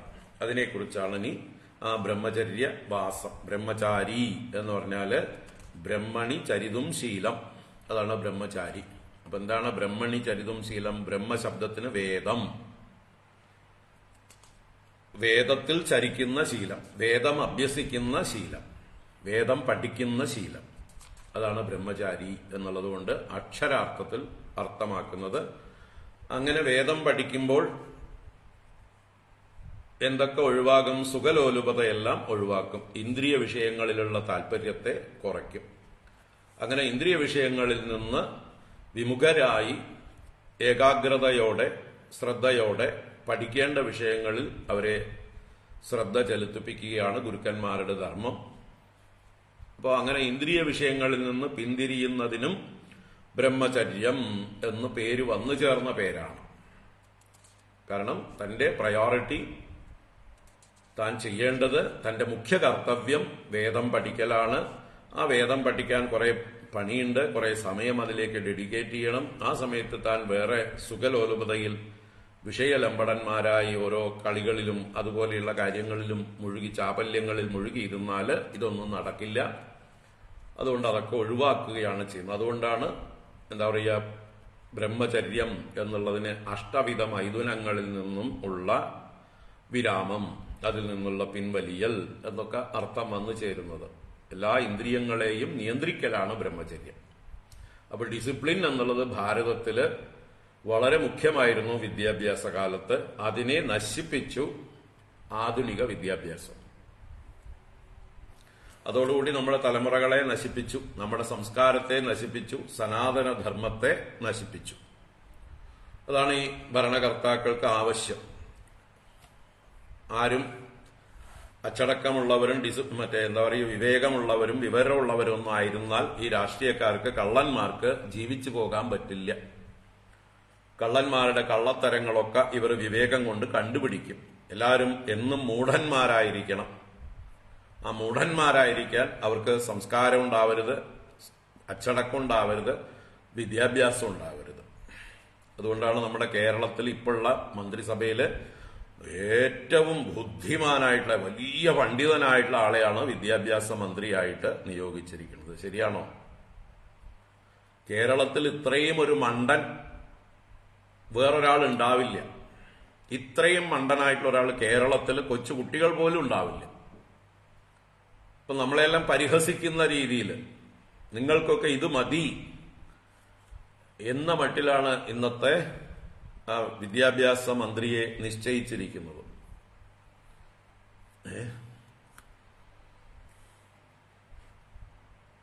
ഇപ്പോഴത്തെ എന്താ പറയുക, 2 മന്ത്രിമാരും സത്യപ്രതിജ്ഞ ചെയ്തതില് കടന്നപ്പള്ളി രാമചന്ദ്രൻ എന്ന് പറഞ്ഞ ആള് വളരെ മാന്യനാണ്. ഇപ്പോഴുള്ള മന്ത്രിസഭയിൽ വെച്ച് ഏറ്റവും വിവരവും പക്വതയും പാകതയുള്ളൊരു മഹാനാണ്. ഈശ്വര വിശ്വാസവും സജ്ജനങ്ങളോട് ബഹുമാനവും ഒക്കെ ഉള്ളൊരു ആളാണ്. നമ്മള് കണ്ണൂരിൽ വെച്ച് ഒരു പരിപാടിയിൽ ഒന്നിച്ചുണ്ടായിരുന്നു. അതിനു മുമ്പും പല പ്രാവശ്യം ഞങ്ങള് മീറ്റ് ചെയ്തിട്ടുണ്ട്. അപ്പോൾ അദ്ദേഹത്തിന് നല്ല സംസ്കാരമുണ്ട്, അദ്ദേഹത്തിന് വലുതൊക്കെ നല്ല കാര്യങ്ങൾ ചെയ്യണമെന്നുണ്ട്. പക്ഷെ അദ്ദേഹം ഏകാംഗ MLA പാർട്ടിയാണ്, ഒരു MLA മാത്രമുള്ള പാർട്ടിയാണ്. അതുകൊണ്ട് അദ്ദേഹത്തിന് ഇവരോട് പൊരുതി ജയിക്കാനൊന്നും പറ്റില്ല. അതുകൊണ്ട് കിട്ടിയ വകുപ്പും വാങ്ങിച്ച് അദ്ദേഹം പാവം. അപ്പൊ അദ്ദേഹത്തിന് കൊടുത്ത വകുപ്പ് എന്താണ്? പുരാവസ്തു വകുപ്പ്. നല്ല വകുപ്പ്, ഒരുപാട് പണിയുണ്ട് പുരാവസ്തു വകുപ്പില്. ഇത്രയും കഴിവുള്ള ഒരു നല്ലൊരു മനുഷ്യന്, അറിവുള്ളൊരു മനുഷ്യന്, പക്വതയുള്ള മനുഷ്യന് കൊടുത്ത വകുപ്പാണ് പുരാവസ്തു വകുപ്പ്. ചിന്തിക്കുക. അദ്ദേഹം മുമ്പ് ദേവസ്വം മന്ത്രിയായിട്ടുണ്ട്, മറ്റു പല വകുപ്പുകളും കൈകാര്യം ചെയ്തിട്ടുണ്ട്, എക്സ്പീരിയൻസ് ഉള്ള ആളാണ്. പക്ഷെ പരിഹസിക്കുകയാണ്. നമ്മുടെ കേരളത്തെ, ജനങ്ങളെ തന്നെ വിഡ്ഢികളാക്കുകയാണ്, പരിഹസിക്കണം. നിങ്ങൾക്കൊക്കെ ഇത് മതി എന്ന മട്ടിൽ, നിങ്ങൾ ഇതേ അർഹിക്കുന്നുള്ളൂ എന്ന്. അത് പക്ഷെ ആരാ തിരിച്ചറിയുന്നത്? മൂഢന്മാര്. കാരണം അവരെ അങ്ങനെ ആക്കി തീർത്തു. ലോട്ടറിയിലും മദ്യത്തിലും കുളിപ്പിച്ച് കിടത്തിയിരിക്കണം. ഒരിക്കലും അടിക്കാത്ത ലോട്ടറിയും എപ്പോഴും അടിച്ചുകൊണ്ടിരിക്കുന്ന മദ്യവും. ഇതാണെന്ന് കേരളത്തിന്റെ ആകെയുള്ള ഒരു തൊഴിലും വരുമാനവും എല്ലാം. കേരള ഗൃഹങ്ങളിലൊക്കെ ഇത് രണ്ടും ഉണ്ട്. ലോട്ടറി ഉണ്ടാവും, മദ്യവും ഉണ്ടാവും. ക്രിസ്മസിന് ഏകദേശം 200 കോടിയുടെ അടുത്ത് കുടിച്ചു കഴിഞ്ഞു. ഇനിയിപ്പോൾ ന്യൂ ഇയറിന് അതിന്റെ ബാക്കിയും കൂടി കുടിക്കാനുണ്ട്. ഈ ചുരുങ്ങിയ സീസണിലാണിതല്ല. അപ്പൊ ഇത് നമ്മുടെ തലമുറകളെ നശിപ്പിക്കാനുള്ള ഒരു വിദ്യാഭ്യാസ പദ്ധതിയാണ്, സമ്പ്രദായമാണ് നമ്മുടെ കേരളം. അതിലാണ് എന്താ പറയുക, ഉന്നത വിദ്യാഭ്യാസം എന്ന് പറയുന്ന മേഖലയിൽ എല്ലാ അഴിമതികളും കൊള്ളരുതായ്മകളും നടത്തി ഗവർണർ അതിലേക്ക് ഇടപെടുമ്പോൾ അദ്ദേഹത്തെ എല്ലാ തരത്തിലും ഉപദ്രവിക്കുന്ന രീതിയിലുള്ള പ്രവൃത്തികൾ നമ്മൾ കണ്ടുകൊണ്ടിരിക്കുകയാണ്. ഗവർണറെ ഗരാവോ ചെയ്യലും ഹരാസ് ചെയ്യലും ആക്രമിക്കാൻ ശ്രമിക്കലും എല്ലാം നമ്മൾ കാണുന്നുണ്ട്. അദ്ദേഹം വളരെ ശക്തമായിട്ട് പ്രതികരിക്കുന്നുണ്ട്. അങ്ങനെ ഒരു ഗവർണറെ കിട്ടിയതെങ്കിലും നമ്മുടെ ഭാഗ്യം എന്ന് പറയാം. കേരളത്തിന് അല്പമെങ്കിലും ഒരു പിടിച്ചു നിൽക്കാൻ പറ്റുന്നത്. പറഞ്ഞു വന്നത് ഈ ഒരു വിദ്യാഭ്യാസ രംഗത്തുള്ള അച്ചടക്കമില്ലായ്മ, കൊള്ളരുതായ്മ, പോളിസികളില്ലായ്മ, അറിവില്ലാത്തവരെയൊക്കെ പിടിച്ച് അതിന്റെ തലപ്പത്ത് നിർത്തിയിട്ടുണ്ട്. ഒരു മിനിറ്റ്.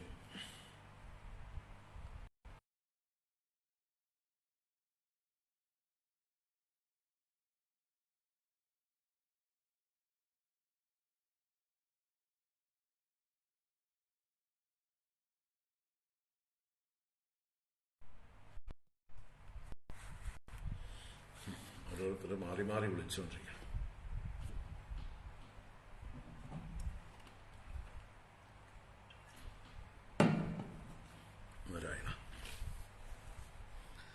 അപ്പോ കുട്ടികൾക്ക് വിദ്യാഭ്യാസ കാലത്ത് ഏറ്റവും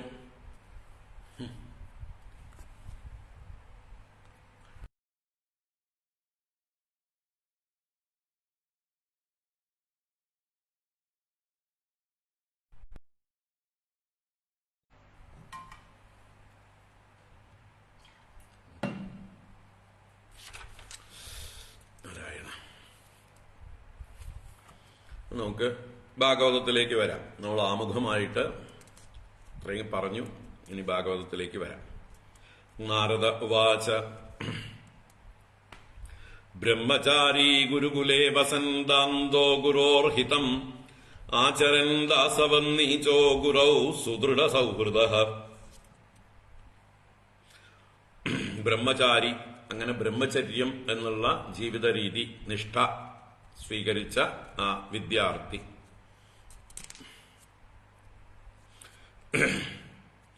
ഗുരുകുലേ വസന്, ഗുരുകുലത്തിൽ വസിക്കുന്നവനായിരിക്കണം.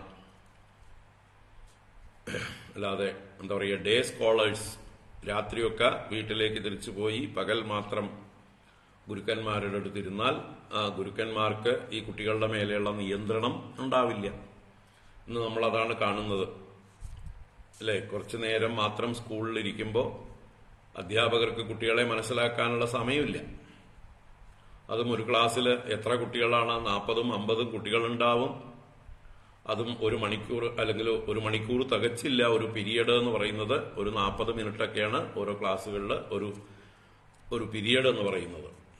അപ്പൊ ആ ക്ലാസ്സിൽ എടുത്തു തീർക്കാനുള്ളതായിട്ടുള്ള പാഠങ്ങളാണെങ്കിൽ നിരവധി ഉണ്ടാവും.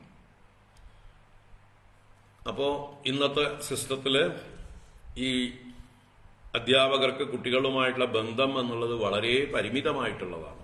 കുട്ടികളുടെ സ്വഭാവം അറിയാനോ അതിനെ ക്രമീകരിക്കാനോ രൂപീകരിക്കാനോ അധ്യാപകർക്ക് യാതൊരു സ്വാതന്ത്ര്യവുമില്ല. പിന്നെ അതിനുള്ള പ്രത്യേക ട്രെയിനിങ്ങോ സാമർഥ്യമോ ഉള്ളവരൊന്നും അല്ല ഇന്ന് വളർന്നു വരുന്ന അധ്യാപകരും. അതിനെക്കുറിച്ച് കൂടുതൽ പറയാതിരിക്കുന്നതാണെന്നല്ല, എല്ലാവരെയും അടച്ചു പറയല്ല. ഭൂരിപക്ഷവും ഒക്കെ എന്താ പറയുക, പേരിന് ഡിഗ്രിയും അതുപോലെ BEdോ MEdോ ഒക്കെ എടുത്തു കഴിഞ്ഞിട്ട് നല്ലോണം കൈക്കൂലി കൊടുത്തിട്ടാണ് പലരും വിദ്യാലയങ്ങളിലേക്ക് കയറുന്നത്. 50 ലക്ഷവും 60 ലക്ഷവും അല്ലെങ്കിൽ 40 ലക്ഷവും കൊടുത്ത്. അപ്പോൾ കഴിവില്ലാത്തവരാണ് പലരും ഈ അധ്യാപന വൃത്തിയിലേക്ക് വരുന്നത്. കഴിവുള്ളവരൊക്കെ കുറെ കൂടി ഉയർന്ന വല്ല പരിപാടിക്ക് പോകും. കൂടുതൽ കൂടുതൽ കഴിവുള്ളവര് കൂടുതൽ ഉയർന്ന പദവികളിലേക്ക്, വലിയ വലിയ കാര്യങ്ങളിലേക്ക് അവര് എഞ്ചിനീയേഴ്സും ഡോക്ടേഴ്സായിട്ടും മറ്റു പല പരിപാടികളിലേക്കും. ഇതൊന്നും അഡ്മിഷൻ കിട്ടാത്ത ആളുകളാണ് ഇങ്ങനെയുള്ളതിലേക്ക് പോകുക. പിന്നെ ടീച്ചിങ് വളരെ വാസനയുള്ളവര്, താല്പര്യമുള്ളവര്, ഡെഡിക്കേറ്റഡ് ആയിട്ടുള്ളവര് അതൊരു 10% ഉണ്ടാവും. 100-ൽ 10% പഠിപ്പിക്കണം എന്നുള്ളത് സ്പിരിറ്റഡ് ആയിട്ട് അവരുടെ ബ്ലഡിൽ തന്നെ ടീച്ചിങ് ഉള്ളവരായിട്ട് വരുന്നത് അത്രേ ഉള്ളൂ. ബാക്കിയുള്ളതൊക്കെ വേറൊന്നിനും ചാൻസ് കിട്ടാത്തതുകൊണ്ട്, അതിനൊന്നും യോഗ്യത ഇല്ലാത്തത് കൊണ്ട്, മറ്റു ജോലികൾക്ക് പോകാൻ പറ്റാത്തതുകൊണ്ട് ഈ വഴിക്ക് വരുന്നവരാണ് ഭൂരിപക്ഷം. പണ്ടത്തെ അധ്യാപകരെ കുറിച്ചല്ല പറയുന്നത്. പണ്ടൊക്കെ അധ്യാപകരെന്ന് പറഞ്ഞാൽ, നമ്മളെയൊക്കെ പഠിപ്പിച്ച അധ്യാപകരെന്ന് പറഞ്ഞാൽ അവരതിന് അർഹരായിരുന്നു, അവർ പഠിപ്പിക്കാൻ യോഗ്യരായിരുന്നു, പഠിപ്പിക്കണം എന്നുള്ള താല്പര്യമുള്ളവരായിരുന്നു, അതൊരു ജീവിതവ്രതമായി സ്വീകരിച്ചവരായിരുന്നു. ആ കാലത്തെ അല്ല ഇപ്പോൾ പറയുന്നത്. ഇപ്പോൾ തൊഴിൽ മാത്രമാണ് വിദ്യാഭ്യാസം, അധ്യാപനം. മറ്റു തൊഴിലൊന്നും കിട്ടാത്തത് കൊണ്ട് ഈ തൊഴിലിലേക്ക് വന്നു. അപ്പൊ എങ്ങനെയെങ്കിലും രാവിലെ വന്ന് സൈൻ ചെയ്ത് വൈകുന്നേരം ആക്കി എന്തെങ്കിലും കുട്ടികൾക്ക് പറഞ്ഞു കൊടുത്തു എന്ന് വരുത്തി, ഒരു ഉത്തരവാദിത്വം ഇല്ലാതെ മാസം മാസം ശമ്പളം വാങ്ങിച്ച്, അല്ലേ, ഇടയ്ക്കിടയ്ക്ക് DA കൂടുന്നതൊക്കെ മേടിച്ചുകൊണ്ട് അങ്ങനെ പ്രൊമോഷൻ അല്ലെങ്കിൽ ശമ്പള സ്കെയിൽ കൂട്ടിക്കൊണ്ട് പെൻഷൻ ആവുമ്പോഴേക്കും ലക്ഷക്കണക്കിന് വാങ്ങിച്ച്, പെൻഷനും 1/2 ലക്ഷമെങ്കിലും ചുരുങ്ങിയത് വാങ്ങിച്ചുകൊണ്ട് സുഖമായിരിക്കാനുള്ള ഒരു സെക്യൂർ ലൈഫ്, പണിയെടുക്കാതെ അല്ലെങ്കിൽ വലിയ ബുദ്ധിമുട്ടില്ലാതെ ചെയ്യാവുന്നൊരു അധ്വാനം കുറഞ്ഞ പണിയാണ് ഇപ്പോൾ ടീച്ചിങ് എന്നുള്ളത്. പ്രത്യേകിച്ച് കോളേജുകളിലൊക്കെ ആണെങ്കിൽ പറയേണ്ട ആവശ്യമില്ല. കുട്ടികളെ സ്വയം എന്തെങ്കിലുമൊക്കെ പഠിക്കാൻ വിട്ടിട്ട് ഇവർക്ക് പഠിപ്പിക്കേണ്ട ആവശ്യമില്ല. ഇരിക്കട്ടെ, പറഞ്ഞു വന്നത് ഗുരുകുലത്തിൽ വസിക്കുന്നതാണ് ഉത്തമം എന്ന് പറഞ്ഞാലോ, ആ ഗുരുക്കന്മാർക്ക് 24 മണിക്കൂറും ഈ കുട്ടികളുടെ സ്വഭാവം കാണാൻ പറ്റും. അച്ഛനമ്മമാരുടെ വൈകല്യങ്ങളൊന്നും കുട്ടികൾക്ക് പകർന്നു കിട്ടാതിരിക്കാനും, അച്ഛനമ്മമാരുടെ കുടുംബകലഹങ്ങൾ, അല്ലെ, ഇന്നത്തെ കാലത്ത് അതാണ് ഏറ്റവും കൂടുതൽ. കുടുംബകലഹങ്ങൾ, അവരുടെ ഇൻസെക്യൂരിറ്റി, അമ്മ ഓരോ ദിവസവും അച്ഛനോട് തല്ലുകൂടിയിട്ട് ഇറങ്ങിപ്പോകാൻ നിൽക്കുന്ന അവസ്ഥ, രണ്ടുപേരും 2 ധ്രുവത്തിൽ ജീവിക്കുന്ന അവസ്ഥ, ഇതൊക്കെയാണ് ഇന്ന് ഗൃഹങ്ങളിലുള്ളത്. അത് കുട്ടികളെ വല്ലാതെ മാനസികമായിട്ടും ബുദ്ധിപരമായിട്ടും സ്വാധീനിക്കും. അവരെ എന്താ പറയുക, പഠിക്കാൻ താല്പര്യമില്ലാത്തവരാക്കും, അവർക്ക് ആത്മഹത്യാ പ്രവണത ഉണ്ടാക്കും, കോൺഫിഡൻസ് ഇല്ലാതെയാക്കും, ഒരുപാട് പ്രശ്നങ്ങൾ, അസ്വസ്ഥതകൾ ഉണ്ടാക്കും. അവരെ ഡ്രിങ്ക്സിലേക്കും മറ്റ് പലതിലേക്കൊക്കെ വേണ്ടാത്ത സ്വഭാവങ്ങളിലേക്കൊക്കെ നയിക്കുന്നതൊക്കെ ഈ അച്ഛനമ്മമാരുടെ കൊള്ളരുതായ്മകളാണ്. അപ്പൊ അതിൽ നിന്നൊക്കെ ഉള്ളൊരു എന്താ പറയുക, നല്ലൊരു അന്തരീക്ഷമാണ് ഗുരുകുലത്തിൽ വസിക്കുക എന്നുള്ളത്. അത് പണ്ടത്തെ സിസ്റ്റം വളരെ നല്ലതായിരുന്നു. എന്തായാലും അങ്ങനെ ഗുരുകുലേ വസന്ന്, ഗുരുവിന്റെ മേൽനോട്ടത്തിൽ തന്നെ ജീവിച്ചുകൊണ്ട്, ഊണിലും ഉറക്കത്തിലും ഏത് കാര്യത്തിലും ആ ഗുരുവിന്റെ മേൽനോട്ടം ഈ തന്റെ ശിഷ്യഗണങ്ങളുടെ മേലെ ഉണ്ടാവും. അങ്ങനെ ഗുരുകുലേ വസന്ന് ദാന്തഹ, ദാന്തഹ എന്ന് പറഞ്ഞാൽ ദമം ശീലമായിട്ട്, ദമം എന്നാൽ ഇന്ദ്രിയ നിയന്ത്രണം, ബാഹ്യേന്ദ്രിയങ്ങളെയൊക്കെ നിയന്ത്രിക്കാനുള്ളതായിട്ടുള്ള സാമർഥ്യം, അത് അഭ്യസിപ്പിക്കും ഗുരുക്കന്മാര്. നല്ല അച്ചടക്കം പഠിപ്പിക്കുന്നത്, ദമം എന്ന് പറഞ്ഞാൽ അച്ചടക്കം തന്നെയാണ്, അതാണ് ദാന്തഹ. അപ്പൊ ഡിസിപ്ലിൻഡ് ആണ് വിദ്യാർത്ഥി എന്ന് പറഞ്ഞാൽ. പണ്ടത്തെ സുഭാഷിതങ്ങളിൽ പറയും, വിദ്യാർത്ഥി ത്യജതേ സുഖം, സുഖാർത്ഥി ത്യജതേ വിദ്യാം, വിദ്യാർത്ഥി ത്യജതേ സുഖം. സുഖാർത്ഥികൾ വിദ്യയെ ത്യജിക്കുന്നു, വിദ്യാർത്ഥികൾ സുഖത്തെ ത്യജിക്കുന്നു. അപ്പൊ വിദ്യാർത്ഥികൾക്ക് സുഖത്തിലായിരിക്കരുത് താല്പര്യം, വിദ്യയ്ക്കായിരിക്കണം. വിദ്യാവ്യസനമാണ് അവരിൽ വളരേണ്ടത്, വിദ്യ നേടിയെടുക്കാനുള്ളതായിട്ടുള്ള താല്പര്യം. അപ്പൊ അതുകൊണ്ട് തന്നെ അവര് ഇന്ദ്രിയങ്ങളെല്ലാം നല്ല അടക്കമുള്ളവരായിരിക്കും. ദാന്തഹ. അങ്ങനെ ഗുരോർഹിതം ആചരന്, ഗുരോർഹിതം ആചരന്, ഗുരുവിന്റെ ഹിതത്തെ ആചരിച്ചുകൊണ്ട്, ഗുരു എന്താണോ ആഗ്രഹിക്കുന്നത്, ഇഷ്ടപ്പെടുന്നത്, അത് മനസ്സിലാക്കിക്കൊണ്ട്, ഗുരുവിന്റെ ഇംഗിതം അറിഞ്ഞ് പ്രവർത്തിച്ചുകൊണ്ട്, ദാസവത് നീചഹ, ദാസവത് എന്ന് പറഞ്ഞാൽ ഒരു ഭൃത്യനെ പോലെ, ഗുരുവിന്റെ ഗൃഹത്തിലെ ഒരു ഭൃത്യനെ പോലെ, നീചഹ താഴെ ഇരിക്കുന്നവനായിട്ട്, വിനയമുള്ളവനായിട്ട് എന്നൊക്കെ അർത്ഥം. ഗുരൗ സുദൃഢ സൗഹൃദ, ആ ഗുരുവിന്റെ നേരെ എന്താ പറയുക, സുദൃഢം, വളരെ ദൃഢമായിട്ടുള്ള സൗഹൃദം, നല്ലൊരു ട്യൂണിങ് എന്നർത്ഥം, തമ്മിലുള്ള പാരസ്പര്യം, താദാത്മ്യം, ഇതൊക്കെ ഉണ്ടായിരിക്കും. ഗുരു ഒന്ന് നോക്കിയാൽ ശിഷ്യന്മാർക്ക് കാര്യം മനസ്സിലാവും.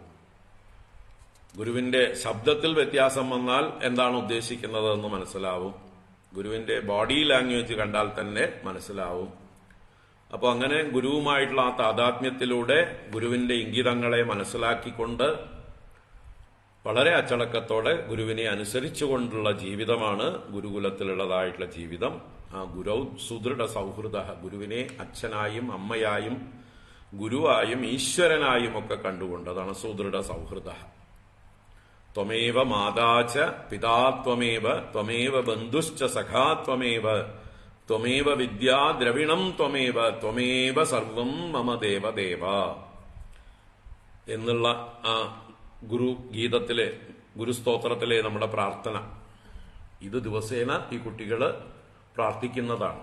അങ്ങ് തന്നെയാണ് ഞങ്ങളുടെ അമ്മയും അച്ഛനും, അങ്ങ് തന്നെയാണ് ഞങ്ങൾക്ക് ഗുരുവും ഈശ്വരനും ബന്ധുവും സുഹൃത്തും എല്ലാം സർവസ്വവും അങ്ങ് തന്നെയാണ് എന്ന് പറഞ്ഞ് ആ ഗുരുവുമായിട്ടുള്ളൊരു ഐക്യം, ഗുരുവിന്റെ മനസ്സുമായി ഗുരുവിന്റെ ഹൃദയവുമായി ഒരു ഐക്യം, ആത്മബന്ധം, അത് ഊട്ടി വളർത്തുന്നു ഒരു ഗുരുകുലത്തിൽ 12 വർഷം വസിക്കുന്നത് കൊണ്ട്. 12 വർഷമൊന്നും ആവശ്യമില്ല, അതിന് 1-2 വർഷം കൊണ്ട് തന്നെ ഈ ഒരു ട്യൂണിങ് നന്നായിട്ട് വന്നു ചേരും. പിന്നെ ആ ജീവിതം, ആ ഗുരുവിന്റെ കൂടെയുള്ള ജീവിതം, ഗുരുക്കന്മാർ വളരെ കരുണാമൂർത്തികളാണ്, ശാന്തസ്വരൂപികളാണ്. അവരുടെ അമൃതുവായ പെരുമാറ്റവും വാത്സല്യവും ഒക്കെ അനുഭവിച്ചുകൊണ്ട് ഇതുപോലൊരു ആനന്ദം ജീവിതത്തിൽ മറ്റൊരു കാലത്തും ഉണ്ടാവില്ല. ആ ഗുരുകുലവാസകാലമാണ് ഏറ്റവും ആനന്ദം നൽകുന്ന കാലം, നമ്മുടെ ജീവിതത്തിന്റെ ഏറ്റവും സുരക്ഷിതമായിട്ടുള്ള കാലം, എല്ലാ നന്മകളും നമ്മൾ അനുഭവിക്കുന്നതായിട്ടുള്ള കാലം. അപ്പോ അങ്ങനെയുള്ളതായിട്ടുള്ള ഒരു കാലത്തെക്കുറിച്ചാണ് ഇവിടെ പറയുന്നത്. ബ്രഹ്മചാരി ഗുരുകുലേ വസന്താന്തോ ഗുരോർഹിതം ആചരൻ ദാസവന്മീചോ ഗുരൗ സുദൃഢ സൗഹൃദ സായം പ്രാതരുപാസീത ഗുരുവഗ്ന്യർക്ക സുരോത്തമാൻ ഉഭേ സന്ധ്യേ ച യതവാക് ജപൻ ബ്രഹ്മസമാഹിതഃ. സായം പ്രാതഃ ഉപാസീത, രാവിലെയും വൈകുന്നേരവും, സായം വൈകുന്നേരം, പ്രാതഃ രാവിലെ, 2 നേരവും ഉപാസീത, ഉപാസിക്കേണ്ടതാണ്, സേവിക്കേണ്ടതാണ്, ഭജിക്കേണ്ടതാണ്. ആരേക്ക? ഗുരു, അഗ്നി, അർക്ക, സുരോത്തമാൻ. ഗുരുക്കന്മാരെ രാവിലെയും വൈകുന്നേരവും ഉപാസിക്കണം എന്ന് പറഞ്ഞാൽ എന്താർത്ഥം? രാവിലെ എഴുന്നേറ്റ് ശരീരശുദ്ധിയെല്ലാം കഴിഞ്ഞു കഴിഞ്ഞാൽ ആദ്യം ചെന്ന് നമസ്കരിക്കേണ്ടത് ഗുരുക്കന്മാരെയാണ്. ഗുരുകുലത്തിൽ വസിക്കുമ്പോൾ അങ്ങനൊരു ചിട്ട ഉണ്ടാകും. ഞാൻ എഴുന്നേറ്റു, എന്റെ പ്രാഥമിക കൃത്യങ്ങളെല്ലാം കഴിഞ്ഞിരിക്കുന്നു, ഞാനിതാ എന്റെ അടുത്ത കർത്തവ്യത്തിലേക്ക് തയ്യാറായി കഴിഞ്ഞിരിക്കുന്നു എന്ന് ഗുരുവിനെ അറിയിക്കാനായിക്കൊണ്ട് ഗുരു കാത്തിരിക്കുന്നുണ്ടാവും. ഓരോരുത്തരെയും നോക്കിക്കൊണ്ടിരിപ്പുണ്ടാവും. രാവിലെ എഴുന്നേറ്റ് കഴിഞ്ഞാൽ ആരൊക്കെയാണ് വരുന്നത്, നമസ്കരിക്കുന്നത്, ആരെങ്കിലും കണ്ടില്ലെങ്കിൽ എന്ത് പറ്റി, അവൻ എഴുന്നേറ്റില്ലേ, അല്ലെങ്കിൽ അവന് സുഖമില്ലേ എന്നൊക്കെ ഗുരു അറിയും, അന്വേഷിക്കും. ഒരാളെ കണ്ടില്ലെങ്കിൽ അപ്പോൾ അവൻ എന്ത് പറ്റി എന്നുള്ളത് അന്വേഷിക്കും. അപ്പൊ അസുഖം വല്ലതുണ്ടെങ്കിൽ അതിന് വേണ്ട പരിഹാരം ഉടനെ ചെയ്യും. അതല്ല എന്തെങ്കിലും മടി കൊണ്ടാണ്, അലസത കൊണ്ടാണ് ഒക്കെ ആണെങ്കിൽ അതിനെ വേണ്ട രീതിയിൽ വാത്സല്യപൂർവം ഉപദേശിച്ച് പ്രചോദിപ്പിക്കും, പ്രേരിപ്പിക്കും. അതാണ് ഗുരുക്കന്മാരുടെ ധർമ്മം. അപ്പോൾ അങ്ങനെ രാവിലെ ഗുരുവിനെ ചെന്ന് ഉപാസിക്കണം, ഗുരുവിനെ ചെന്ന് അഭിവാദനം ചെയ്ത് നമസ്കാരാദികൾ ചെയ്യണം. അപ്പൊ ഗുരു എന്താണ് അന്ന് ചെയ്യേണ്ട കർത്തവ്യങ്ങൾ എന്ന് അന്നത്തെ ശാസന തരും. ഇന്ന് നിങ്ങൾ രാവിലെ എഴുന്നേറ്റ് ഇന്നതൊക്കെ ചെയ്യൂ, ആദ്യത്തെ പണികൾ ഇന്നതൊക്കെ ചെയ്യൂ. ഇനി പ്രത്യേകിച്ചൊന്നും വിശേഷാലൊന്നും ചെയ്യാനില്ലെങ്കിൽ സാധാരണ ചെയ്യുന്ന നിത്യകർമ്മങ്ങൾ, സന്ധ്യാവന്ദനാദികൾ, അതുപോലെ തർപ്പണാദികളൊക്കെ വേഗം കഴിക്കൂ, ഗായത്രി മന്ത്രം ഇത്ര പ്രാവശ്യം ചൊല്ലൂ, അല്ലെങ്കിൽ ഇത്ര പ്രാവശ്യം ഹോമം ചെയ്യൂ, സമിതാദാനം ചെയ്യൂ എന്നൊക്കെ പറഞ്ഞിട്ടുള്ള ഉപദേശങ്ങൾ കൊടുത്ത് അദ്ദേഹത്തിന് വല്ല തിരക്കുണ്ടെങ്കിൽ അദ്ദേഹം അതിൽ സ്വയം എൻഗേജ്ഡ് ആവും. അതുവരേക്കുള്ള എൻഗേജ്മെന്റ് ഇവർക്ക് കൊടുക്കും. അപ്പൊ അതിനാണ് രാവിലെ ചെന്ന് റിപ്പോർട്ട് ചെയ്യുന്നത്. ഒരു റിപ്പോർട്ടിംഗ് പ്രോസസ്സാണ്.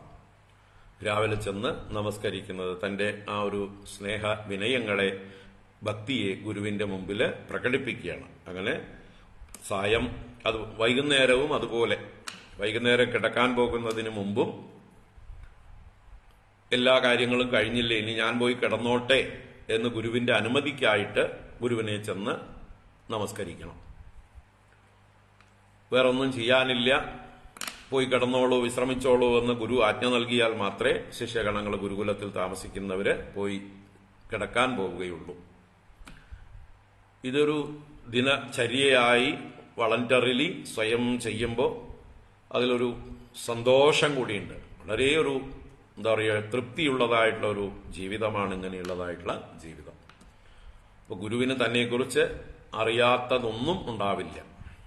തനിക്ക് ഗുരുവിന്റെ ഹൃദയം അറിയാനും ഉള്ള സാഹചര്യം എപ്പോഴും ഉണ്ടായിക്കൊണ്ടിരിക്കും. അപ്പൊ രാവിലെയും വൈകുന്നേരവും പ്രത്യേകമായിട്ട് ഇങ്ങനെ റിപ്പോർട്ടിംഗ്, പിന്നെ പകലെല്ലാം കണ്ടുകൊണ്ടേ ഇരിക്കുന്നുണ്ട്. പഠനം നടക്കുമ്പോഴും അതുപോലെയുള്ളതായിട്ടുള്ള ഗുരുവിനെ സേവ ചെയ്യുമ്പോഴും എല്ലാം കണ്ടുകൊണ്ടിരിക്കുന്നുണ്ട്. അങ്ങനെ സായം പ്രാതരുപാസീത ഗുരു, ഗുരു കഴിഞ്ഞാൽ അഗ്നി, അഗ്നി എന്ന് പറഞ്ഞാൽ അഗ്നികർമ്മം, തർപ്പണാദികൾ ബ്രഹ്മചാരിമാര് ചെയ്യണം. സമിതാധാനം എന്ന് പറഞ്ഞിട്ട് അഗ്നിഹോത്രത്തിന്റെ ബ്രഹ്മചാരികൾ ചെയ്യേണ്ടതായിട്ടുള്ള ഭാഗമുണ്ട്. സമിതാദാനം എന്നാ പറയുക, ചമത കൊണ്ടുവന്ന് ഹോമം ചെയ്യുക. അപ്പോ അങ്ങനെയുള്ള അഗ്നി ഉപാസന. അർക്ക ഉപാസന, അർക്ക ഉപാസന എന്ന് പറഞ്ഞാൽ സൂര്യ നമസ്കാരാദികൾ, സൂര്യഗായത്രി ആദി ചൊല്ലിക്കൊണ്ട് സന്ധ്യാവന്ദനാദികൾ ചെയ്യുന്നതാണ് അർക്ക ഉപാസന. സുരോത്തമാൻ എന്ന് പറഞ്ഞാൽ ദേവോത്തമന്മാരെ പൂജിക്കുക, ദേവന്മാർക്കായിക്കൊണ്ടുള്ള തർപ്പണാദികളും മറ്റുമൊക്കെ. അപ്പൊ ദേവപൂജാദികളും ഏതാണോ സമ്പ്രദായം ഓരോ ഗുരുകുലത്തിലും, ആ സമ്പ്രദായത്തിലുള്ള ദേവന്മാരെ ആരാധിക്കുക, അതിനു വേണ്ടതായിട്ടുള്ള കാര്യങ്ങളൊക്കെ ചെയ്യുക. ഇപ്പോഴും ഗുരുകുലത്തിലൊരു തേവാരപ്പുരയോ അല്ലെങ്കിൽ ഒരു ക്ഷേത്രമോ അങ്ങനെയുള്ള ഈശ്വര സന്നിധികൾ ഉണ്ടെങ്കിൽ അവിടേക്ക് വേണ്ട പൂജയ്ക്ക് വേണ്ടതായിട്ടുള്ള കാര്യങ്ങളൊക്കെ ഒരുക്കി കൊടുക്കുക, അവിടെ വൃത്തിയാക്കുക, പൂജയ്ക്ക് വേണ്ടതായിട്ടുള്ള നിവേദ്യാദികൾ ഒരുക്കുക, പുഷ്പങ്ങൾ ഒരുക്കുക. ഇനി ഗണപതി ഹോമം മുതലായ ഹോമാദികളൊക്കെ ഉണ്ടെങ്കിൽ അതിനു വേണ്ടതായിട്ടുള്ള ദർഭ, ചമത മുതലായതൊക്കെ ഒരുക്കുക, ഹോമപ്രസാദം ഒരുക്കുക. ഇങ്ങനെ പലതും ആ ഗുരുകുലത്തിലെ കുട്ടികളുടെ കർത്തവ്യമാണ്. അപ്പൊ അതൊക്കെയാണ് സുരോത്തമാൻ ഉപാസീത, ദേവന്മാരെ ഉപാസിക്കുക. എന്നിട്ട് പൂജാദികളും കുട്ടികൾ തന്നെ ചെയ്യാം.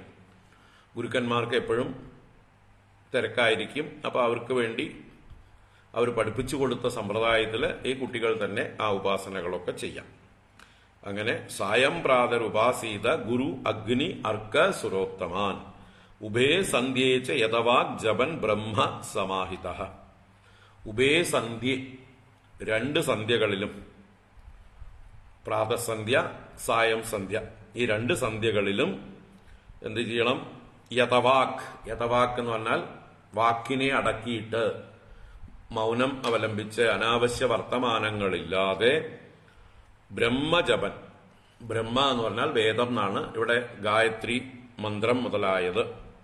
അപ്പൊ ഗായത്രി മന്ത്രം മുതലായത് സമാഹിത ജപന്. സമാഹിത എന്ന് പറഞ്ഞാൽ അച്ചടക്കത്തോടു കൂടിയവനായിട്ട്, നല്ല വിനയത്തോടു കൂടിയവനായി, ശ്രദ്ധയോടു കൂടിയവനായി, വെറുതെ നേരം കളയാനല്ല, എന്തെങ്കിലും യാന്ത്രികമായി കാട്ടിക്കൂട്ടുകയല്ല, വളരെ സമർപ്പണ ബുദ്ധിയോടുകൂടെ ജപങ്ങള്, ഗായത്രി മന്ത്രാദികളൊക്കെ ജപിച്ചുകൊണ്ട് രണ്ട് സന്ധ്യകളിലും വേണ്ടതുപോലെ ഉപാസന ചെയ്യുന്നു.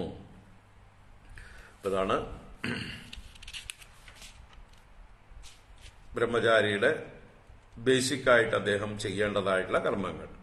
ബ്രഹ്മചാരി ഗുരുകുലേ വസന്താന്തോ ഗുരോഹിതം ആചരൻ ദാസവൻ നീചോ ഗുരൗ സുദൃഢ സൗഹൃദ സായം പ്രാതരുപാസീത ഗുരുവഗ്ന്യർക്കസുരോത്തമാൻ ഉഭേ സന്ധ്യേ ചയതവാഗ് ജപൻ ബ്രഹ്മ സമാഹിതഃ ഛന്ദാംസ്യതീത ഗുരോഃ ആഹൂതശ്ചേത് സുയന്ത്രിതഃ ഉപക്രമേ അവസാനേ ച ചരണൗ ശിരസാ നമേത്.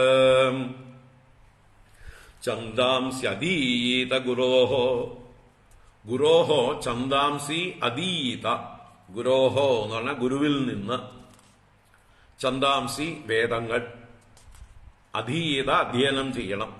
അപ്പൊ ഗുരുവിൽ നിന്ന് വേദങ്ങളെല്ലാം അധ്യയനം ചെയ്യണം സാവധാനമായിട്ട്. അതാണ് സുയന്ത്രിത. സുയന്ത്രിത സുനിയന്ത്രിത, നല്ല ആത്മനിയന്ത്രണമുള്ളവരായിട്ട് എന്നർത്ഥം.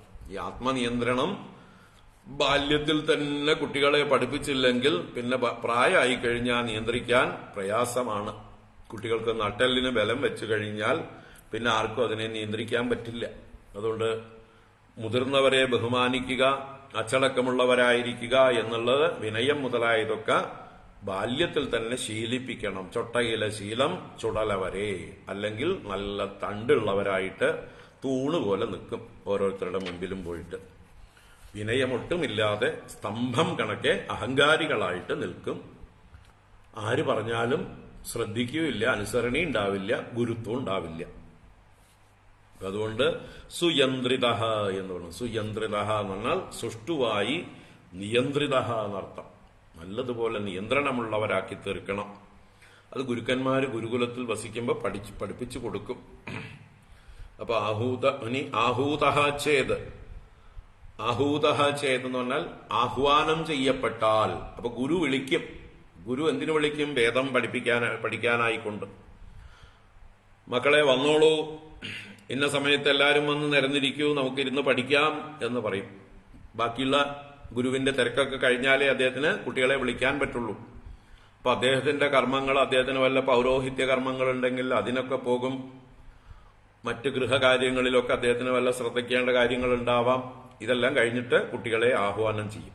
വരൂ, ഇന്ന സമയത്ത് നിങ്ങൾ വന്ന് വേദപഠനത്തിനായിട്ട് വരൂ എന്ന് പറഞ്ഞ് ആഹ്വാനം ചെയ്യും. അപ്പൊ അങ്ങനെ ആഹ്വാനം ചെയ്യുമ്പോൾ ഗുരുവിന്റെ അടുത്ത് വന്ന് വേദങ്ങൾ അഭ്യസിക്കണം എന്നാണ് ഇവിടെ പറഞ്ഞത്, നല്ല അച്ചടക്കത്തോടെ. ഉപക്രമേ അവസാനേച്ച ചരണവും ശിരസാ നമേത്. ഇങ്ങനെ വേദാഭ്യാസം ചെയ്യുമ്പോൾ, ക്ലാസ്സുകൾ അറ്റൻഡ് ചെയ്യുമ്പോൾ ഉപക്രമേ, ഉപക്രമം എന്ന് പറഞ്ഞാൽ ആരംഭം. അപ്പൊ ആരംഭത്തിൽ ഗുരുവിനെ നമസ്കരിച്ചിട്ട് വേണം ഇരിക്കാൻ. അതാണ് ചരണവും ശിരസാ നമേത്. ആ ഗുരുവിന്റെ ചരണങ്ങളെ തന്റെ ശിരസ് കൊണ്ട് നമിക്കേണ്ടതാണ്. ശിഷ്യന്മാര്, ബ്രഹ്മചാരിമാര് ഗുരു ആഗമിക്കുമ്പോൾ ആ ഗുരുവിനെ അഭിമുഖീകരിച്ചുകൊണ്ട് അദ്ദേഹത്തിന് വഴി തടസ്സമില്ലാത്ത രീതിയിൽ മാറി നിന്ന് നമസ്കാരം ചെയ്യാം. സമയം വിലപിടിച്ചതാണ് എന്നുള്ള ബോധത്തോടെ ഗുരുവിനെ ഓരോരുത്തരും, ഇപ്പോ കുറെ പേരുണ്ടെങ്കിൽ ഓരോരുത്തരും ചെന്ന് കാല് പിടിച്ച് നമസ്കരിക്കുക എന്ന് പറഞ്ഞാൽ അതിന് പോകും 1 മണിക്കൂർ അല്ലേ. അപ്പൊ എല്ലാവരും നിരന്ന് നിന്ന് വഴി മാറിക്കൊടുത്തുകൊണ്ട് അപ്പുറവും ഇപ്പുറവും നിന്നുകൊണ്ട് നമസ്കരിച്ചാൽ മതി. അതിനൊരു വ്യവസ്ഥ എപ്പോഴും ഉണ്ടാക്കി വെച്ചാൽ മതി. അല്ലെങ്കിൽ ഗുരു പീഠത്തിൽ വന്നിരിക്കുന്നതായിട്ടുള്ള സമയത്ത് അതുവരെയൊക്കെ എഴുന്നേറ്റ് നിന്നിട്ട് ഗുരു പീഠത്തിൽ ഇരുന്ന് ഗുരു നമ്മളോട് കണ്ണുകൊണ്ടോ ശരീരഭാഷ കൊണ്ടോ അല്ലെങ്കിൽ വാക്കുകൊണ്ടോ എല്ലാവരും ഇരിക്കിൻ എന്ന് പറയുമ്പോഴാണ് നമ്മൾ ഇരിക്കേണ്ടത്. ആ ഇരിക്കുന്നതിന് മുമ്പായിട്ട് നമസ്കാരം ചെയ്തിരിക്കുക എന്നുള്ളതാണ് നല്ലൊരു സംസ്കാരം. ഇന്നിപ്പോ അത് സ്കൂളുകളിൽ വേറെ രീതിയിലാണ് അല്ലേ. അധ്യാപകർ ക്ലാസ്സിലേക്ക് വരുമ്പോൾ കുട്ടികളൊക്കെ കൂടി ഒന്നിച്ച് എഴുന്നേറ്റ് നിന്ന് നമസ്തേ ടീച്ചർ എന്ന് പറഞ്ഞുകൊണ്ട് ഒരു ബഹളം. അപ്പോൾ അതിനെ വളരെ എന്താ പറയുക, നല്ല രീതിയിൽ അച്ചടക്കത്തോടുകൂടി നമസ്കരിക്കുന്നതായിട്ടുള്ള ഒരു ശീലമാണ് നമ്മുടെ ശീലം. അങ്ങനെ ഉപക്രമേ അവസാനേച്ച, അവസാനം എന്ന് പറയുമ്പോൾ പാഠം കഴിയുമ്പോൾ, അന്നത്തെ പാഠം കഴിഞ്ഞ് 1 മണിക്കൂറോ 1.5 മണിക്കൂറോ 2 മണിക്കൂറോ ഗുരുനാഥൻ പാഠങ്ങളൊക്കെ എടുത്തു കഴിഞ്ഞു. അദ്ദേഹം പറഞ്ഞു, ഇനി നമുക്ക് പിരിയാം, ഇനി എന്താ പറയുക ഇടവേളയാണ്, ഇനി ഇത്ര മണിക്ക് നമുക്ക് ഇവിടെ കൂടാം, ഇനി നിങ്ങൾ പോയിട്ട് അവരവരുടെ കാര്യങ്ങൾ നോക്കിക്കോളൂ, അല്ലെങ്കിൽ മധ്യാഹ്നമായി ഊണ് കഴിക്കാറുള്ള സമയമായി എന്ന് പറഞ്ഞ് അദ്ദേഹം എഴുന്നേൽക്കുമ്പോൾ അപ്പൊ തന്നെ വീണ് നമസ്കരിച്ച് അദ്ദേഹത്തിന്റെ അനുഗ്രഹം മേടിക്കുക. അദ്ദേഹം എഴുന്നേറ്റ് പോകുന്നതിന് മുമ്പേ തന്നെ ഒരു നമസ്കാരം എല്ലാവരും കൂടിയിട്ട് അവരവരിരുന്ന സ്ഥലത്തിരുന്നു കൊണ്ട് തന്നെ നമസ്കരിക്കാം. രാവിലെയും വൈകുന്നേരമാണ് അദ്ദേഹത്തെ പേഴ്സണലി ചെന്ന് കണ്ട് നമസ്കരിക്കേണ്ടത്. മറ്റ് സമയങ്ങളിൽ പേഴ്സണലി കാണേണ്ട ആവശ്യമില്ല. എല്ലാവരും അവരവരുടെ സ്ഥാനത്തിരുന്നു കൊണ്ട് നമസ്കരിച്ചാൽ മതി. ഓരോരുത്തരും അവരവരുടെ സ്ഥിരം സ്ഥാനത്ത് തന്നെ ഇരിക്കുന്നതാണ് ഗുരുകുലങ്ങളിൽ ഏറ്റവും ഉത്തമമായിട്ടുള്ളത്. അത് ഗുരുക്കന്മാർ പറഞ്ഞു തരും. അതുകൊണ്ട് വെച്ചാൽ ഓരോരുത്തരും അവരവരുടെ യഥാസ്ഥാനത്ത് ഉണ്ടെങ്കിൽ അറ്റൻഡൻസ് എടുക്കേണ്ട ആവശ്യമില്ല. ഏത് സ്ഥലമാണ്, ഏത് സീറ്റാണ് വേക്കന്റ് എന്ന് ഗുരുനാഥൻ കണ്ടു കഴിഞ്ഞാൽ ഇന്ന ആളില്ല എന്തു പറ്റി എന്ന് ചോദിക്കാൻ എളുപ്പമാണ്, സ്ഥിരമായിട്ട് ഒരേ സീറ്റിൽ തന്നെ ശീലമാക്കിയാൽ. അതുപോലെ ആ ഗുരുനാഥന്മാർക്ക് ഓരോരുത്തരുടെയും കണ്ണിലേക്ക് നോക്കി നല്ല രീതിയിൽ വിദ്യ പകർന്നു തരാനായിക്കൊണ്ട് ഫോക്കസ്ഡ് ആയിരിക്കാൻ സാധിക്കും. മറ്റത് മനസ്സ് ഓരോരുത്തരെയും തെരയുകയായിരിക്കും, അവനെവിടെ ഇവനെവിടെ അവനെവിടെ എന്ന് പറഞ്ഞുകൊണ്ട് ഗുരുക്കന്മാര് ഓരോരുത്തരെയും മുഖം തെരഞ്ഞുകൊണ്ടിരിക്കണം. അതിനേക്കാൾ ഓരോരുത്തരെയും യഥാസ്ഥാനത്താണ് ഇരിക്കണമെങ്കിൽ ഏത് കാര്യം ആരെ ഉദ്ദേശിച്ചിട്ടാണോ മനസ്സിൽ പറയുന്നത് ആ ഗുരുനാഥൻ അപ്പം അയാളുടെ മുഖത്തേക്ക് നോക്കാൻ പറ്റും. ഓരോരുത്തരോട് പർട്ടിക്കുലറായിട്ട് അഡ്രസ് ചെയ്യേണ്ടതുണ്ടാവും. ചില ആളുകളുടെ എന്തെങ്കിലും കുറവുകൾ മനസ്സിലാക്കി അവർക്ക് പ്രത്യേകമായി കൊടുക്കുന്ന ഉപദേശം പക്ഷേ ആളെ ഉദ്ദേശിച്ചിട്ട് പൊതുവെ പറയില്ല, പബ്ലിക്കായിട്ട് പറയാതെ തന്നെ എല്ലാവർക്കുമായിട്ട് പറയുന്നതിന്റെ കൂട്ടത്തിൽ ഒരു നോട്ടം, അതിൽ പ്രത്യേകമായിട്ട് ആരെയാണോ ഉദ്ദേശിക്കുന്നത് അവരുടെ നേരെ ഒരു നോട്ടം നോക്കിയാൽ മതി. ഇതൊക്കെയാണ് അധ്യാപനത്തിൻ്റെതായിട്ടുള്ള ആ ഗുരുകുലങ്ങളിലുള്ളതായിട്ടുള്ള ഓരോ രീതികൾ. കാര്യങ്ങൾ കമ്മ്യൂണിക്കേറ്റ് ചെയ്യാൻ വളരെ എളുപ്പമായിരിക്കും. അതാണ് ഉപക്രമേ അവസാനേച്ച ചരണൗ ശിരസാ നമേത്. ആ പാഠം ആരംഭിക്കുന്നതിന് മുമ്പും അവസാനത്തിലും ആ ഗുരുവിന്റെ പാദങ്ങളെ രണ്ടിനെയും ശിരസ്സുകൊണ്ട് നമിക്കേണ്ടതാണ്. മേഖലാജിനവാസാംസി ജഡാദണ്ഡകമണ്ഡലോൻ ബിഭ്രയാതുപവീതം ച ദർഭപാണിര്യദോദിതം. മേഖലാജിനവാസാംസി ജഡാദണ്ഡകമണ്ഡലോൻ ബിഭ്രയാതുപവീതം ച ദർഭപാണിര്യദോദിതം.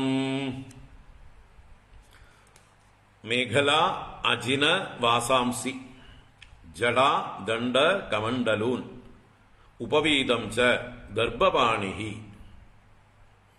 ഇത് കുറെ കാര്യങ്ങളാണ് എടുത്തു പറഞ്ഞത്. ബിബ്രിയാദ് യഥാ ഉദിതം, യഥാ ഉദിതം ബിബ്രിയാദ്. യഥാ ഉദിതം എന്ന് പറഞ്ഞാല് പറയപ്പെട്ടിരിക്കുന്നത് പോലെ. ഉദിതം എന്ന് പറഞ്ഞാൽ പറയപ്പെട്ടത്. യഥാ എപ്രകാരമാണോ, അപ്പൊ എന്താ എവിടെയാ പറഞ്ഞിരിക്കുന്നത്? ശാസ്ത്രങ്ങളിൽ പറഞ്ഞിരിക്കുന്നത് പോലെ. ബ്രഹ്മചാരിമാർക്ക് എന്തൊക്കെയാണ് ലക്ഷണങ്ങളായിട്ട് അവർ കയ്യിൽ ധരിക്കേണ്ടത്, ഏത് രീതിയിലാണ് വസ്ത്രം ധരിക്കേണ്ടത്, ഇതിനെക്കുറിച്ചൊക്കെ ധർമ്മശാസ്ത്രങ്ങളിൽ പറഞ്ഞിട്ടുണ്ട്. അപ്പൊ അതിനെയാണ് യഥാ ഉദിതം എന്ന് പറയുന്നത്. ആ യഥാ ഉദിതം ബിബ്രിയാദ്. ബിബ്രിയാദ് ഭരിക്കേണ്ടതാണ്, ധരിക്കേണ്ടതാണ്. എന്തൊക്കെയാണ് ധരിക്കേണ്ടത്? മേഖല. മേഖല എന്നുള്ളത് അരയിൽ കെട്ടുന്നതായിട്ടുള്ള, അരഞ്ഞാണത്തിന് പകരം കെട്ടുന്നതായിട്ടുള്ള മുഞ്ചപ്പുല്ലുകൊണ്ടുള്ള ഒരു ബന്ധനമാണ്. പരിപരുത്തതായിട്ടുള്ള ഒരു സാധനമാണ് ഈ മുഞ്ചപ്പുല്ല് കൊണ്ടുണ്ടാക്കിയിട്ടുള്ള ഈ മേഖല. എന്നുവെച്ചാൽ നല്ല സുഖമുള്ള കാര്യങ്ങളെ കൊണ്ട് സുഖിക്കാനല്ല കുട്ടികളെ പഠിപ്പിക്കുന്നത്. ഏത് പരിതസ്ഥിതിയിലും, ഏത് പരുക്കൻ അവസ്ഥയിലും, ഏത് പ്രതികൂല സാഹചര്യത്തിലും ജീവിക്കാനായിക്കൊണ്ട് ഇങ്ങനെയുള്ള ചില പരിശീലനങ്ങൾ സ്വന്തം ദേഹത്തെ തന്നെ പ്രതികൂലമായിട്ടുള്ള, നമുക്ക് ഇഷ്ടമില്ലാത്ത കാര്യങ്ങൾ അല്ലെങ്കിൽ നമുക്ക് അസ്വസ്ഥതയുണ്ടാക്കുന്നതായിട്ടുള്ള രീതിയിലുള്ള വസ്ത്രങ്ങളോ അതുപോലെയുള്ളതായിട്ടുള്ള അലങ്കാരങ്ങളോ ആഭരണങ്ങളോ ഒക്കെ ധരിക്കുന്നത് നമ്മളെ ഡിസിപ്ലിൻ ചെയ്യും. നമുക്ക് ഏത് അവസ്ഥയിൽ പോയാലും എവിടെ പോയാലും നമുക്ക് കംപ്ലൈന്റ് ഇല്ലാതെയാവും. അപ്പൊ അങ്ങനെ അരയിൽ ബന്ധിക്കുന്നതായിട്ടുള്ള മുഞ്ചപ്പുല്ല് കൊണ്ടുള്ളതായിട്ടുള്ള ബന്ധനമാണ് മേഖല എന്ന് പറയുന്നത്. അതുപോലെ അജിനം, അജിനവാസാംസി. അജിനം എന്ന് പറഞ്ഞാൽ മാൻതോല്. മാൻതോല് തന്നെ വാസസ്സായിട്ട് ധരിക്കാം, അല്ലെങ്കിൽ മാൻതോല് അതിന് പുറമെ വസ്ത്രം, അടിയിൽ വസ്ത്രം ധരിച്ച് അതിന്റെ മുകളില് മാൻതോല് ധരിക്കാം. അങ്ങനെ അജിനം, വസ്ത്രം എന്നിവയെയും ജഡാ ദണ്ഡ കമണ്ഡലു. ജഡ എന്നുള്ളത് തലമുടി. അപ്പൊ തലമുടി ഇങ്ങനെ എപ്പോഴും എന്താ പറയുക, കോതിയൊതുക്കി അലങ്കരിച്ച് വെക്കേണ്ട ആവശ്യമില്ല. ബ്രഹ്മചാരിമാര് ഒന്നുകിൽ തലമുടി മൊത്തത്തിൽ വളർത്തുക, അല്ലെങ്കിൽ ഓരോ സമ്പ്രദായത്തിനനുസരിച്ചുള്ളതായിട്ടുള്ള തലമുടി വെട്ടി ശിഖ മാത്രം വെച്ചിട്ടുണ്ടാവും. ഓരോ ദേശത്ത് ഓരോ പാരമ്പര്യത്തിനനുസരിച്ചിട്ടുള്ള ശിഖകൾ ഉണ്ടാവും. ആ ശിഖ കണ്ടാൽ ഇന്ന ഗുരുകുലത്തിലെ കുട്ടിയാണ് എന്ന് തിരിച്ചറിയാൻ കഴിയും. അപ്പൊ അങ്ങനെയുള്ള ശിഖകള്, അല്ലെങ്കിൽ തലമുടി ജട മൊത്തത്തില്. അതുപോലെ ദണ്ഡം, ബ്രഹ്മചാരിയുടെ കയ്യില് ഒരു ദണ്ഡം വേണം, ബ്രഹ്മദണ്ഡം. തന്നെ ഡിസിപ്ലിൻ ചെയ്യാനായിക്കൊണ്ട് താൻ ബ്രഹ്മചാരിയാണെന്ന് സൂചിപ്പിക്കുന്നതായിട്ടുള്ള, തന്റെ ധർമ്മത്തെ ഓർമ്മിപ്പിക്കുന്നതായിട്ടുള്ള ദണ്ഡം. അതുപോലെ കമണ്ഡലു, ജലപാത്രം. ജലപാത്രത്തെയാണ് കമണ്ഡലു എന്ന് പറയുക. അപ്പൊ തനിക്ക് ആവശ്യത്തിനുള്ളതായിട്ടുള്ള ജലം താൻ തന്നെ കൊണ്ടു നടക്കണം. എവിടെ പോയാലും ആരും തരാനൊന്നും ഉണ്ടാവില്ല. അപ്പൊ ആരെയും കാത്തിരിക്കേണ്ട ആവശ്യമില്ല. അവനവന്റെ ജലം അവനവൻ തന്നെ കൊണ്ടു നടക്കുക. അതാണ് ജലപാത്രത്തിനാണ് കമണ്ഡലു എന്ന് പറയുക. ഇന്നത്തെ കുട്ടികൾ വാട്ടർ ബോട്ടിൽ കൊണ്ടു നടക്കുന്നത് പോലെ. അതുപോലെ ഉപവീതം ച, യജ്ഞോപവീതം, ആ പൂണൂല് ധരിച്ചിരിക്കണം. ദർഭപാണിഹി, കയ്യില് ദർഭ ഉള്ളവനായിരിക്കണം. അപ്പൊ എപ്പോഴും ദർഭ കൊണ്ടുള്ള പവിത്രം കയ്യിൽ ധരിക്കാം. താൻ എന്താ പറയുക, പവിത്രമായിട്ടുള്ള കർമ്മങ്ങളിൽ നിരതനാണ്. ഈശ്വരീയമായിട്ടുള്ള കർമ്മങ്ങളിൽ താൻ എപ്പോഴും തന്റെ കയ്യിനെ ബന്ധിച്ചിരിക്കുന്നു. തന്റെ കൈകൊണ്ട് അനാവശ്യ കർമ്മങ്ങളൊന്നും താൻ ചെയ്യുകയില്ല. കയ്യിൽ പവിത്രം ധരിക്കുന്നതിന്റെ താല്പര്യം അതാണ്. തന്റെ കയ്യിനെ ഈശ്വരീയ കാര്യങ്ങളിൽ മാത്രമേ പ്രയോഗിക്കുകയുള്ളൂ, അനാവശ്യ കാര്യങ്ങൾക്കൊന്നും ഉപയോഗിക്കില്ല എന്ന് സൂചിപ്പിച്ചുകൊണ്ട് പവിത്രം ധരിച്ചിരിക്കുന്നു. അങ്ങനെ ദർഭപാണിഹി, ഇതെല്ലാം യഥാ ഉദിതം വിപ്രിയാത്, ശാസ്ത്രങ്ങളിൽ പറഞ്ഞിരിക്കുന്നത് പോലെ ധരിക്കേണ്ടതാണ്. ഇത് അച്ചടക്കമുള്ളവരായിരിക്കണം. ഇന്നത്തെ കുട്ടികളൊക്കെ എങ്ങനെയാണ്? ഇന്ന് പിന്നെ പല നല്ല പ്രൈവറ്റ് സ്കൂളുകളിലൊക്കെ യൂണിഫോം ഉണ്ട്, അവർക്ക് ഡിസിപ്ലിൻ ഉണ്ട്. എന്നാൽ കുറച്ച് വളർന്നു കഴിഞ്ഞ ഗവൺമെന്റ് സ്കൂളുകളൊക്കെ ആണെങ്കിലോ കുട്ടികളുടെ തലയൊക്കെ കണ്ടാൽ നമുക്ക് പേടിയാവും. അവരുടെ വസ്ത്രധാരണം കണ്ടാൽ അതിനേക്കാൾ അല്ലേ, അവരുടെ ജീൻസും അതുപോലെയുള്ളതായിട്ടുള്ള ഹിപ്പി തലമുടിയും, അല്ലെങ്കിൽ എന്താ പറയുക, ഒരു കെയർലെസ് ആയിട്ടുള്ളതായിട്ടുള്ള ഒരു രീതികൾ, വസ്ത്രധാരണങ്ങളും എന്തൊക്കെയാ കയ്യിലൊക്കെ കെട്ടിയിട്ടുണ്ടാവുക, കാലിലൊക്കെ കെട്ടിയിട്ടുണ്ടാവുക, ഒന്നും പറയാൻ പറ്റില്ല. അപ്പൊ അങ്ങനെ ആവരുത്, ഡിസിപ്ലിൻഡ് ആയിരിക്കണം എന്ന്. ആ വിനയത്തെ സൂചിപ്പിക്കുന്ന, അടക്കത്തെ സൂചിപ്പിക്കുന്ന ആ അലങ്കാരങ്ങൾ ഉണ്ടായിരിക്കണം. മേഖലാജിനവാസാംസി ജടാദണ്ഡകമണ്ഡലോൻ ബിഭ്രിയാദുപവീതം ച ദർഭപാണിർയതോദിതം സായം പ്രാതശ്ചരേത് ഭൈക്ഷ്യം ഗുരവേ തന്നിവേദയേത് ഭുഞ്ജീതയതി അനുജ്ഞാതഃ നോ ചേത് ഉപവസേത് ക്വചിത്. സായം പ്രാതഃ ചരേത് ഭൈക്ഷ്യം. ഭൈക്ഷ്യം എന്ന് പറഞ്ഞാൽ ഭിക്ഷാടനം. അപ്പൊ ഭിക്ഷാടനം ചരേത്, ഭിക്ഷാടനം ചെയ്യണം. സായം പ്രാതഃ, രാവിലെയും വൈകുന്നേരം, ഗുരുവിന്റെ അനുജ്ഞയ്ക്കനുസരിച്ച്.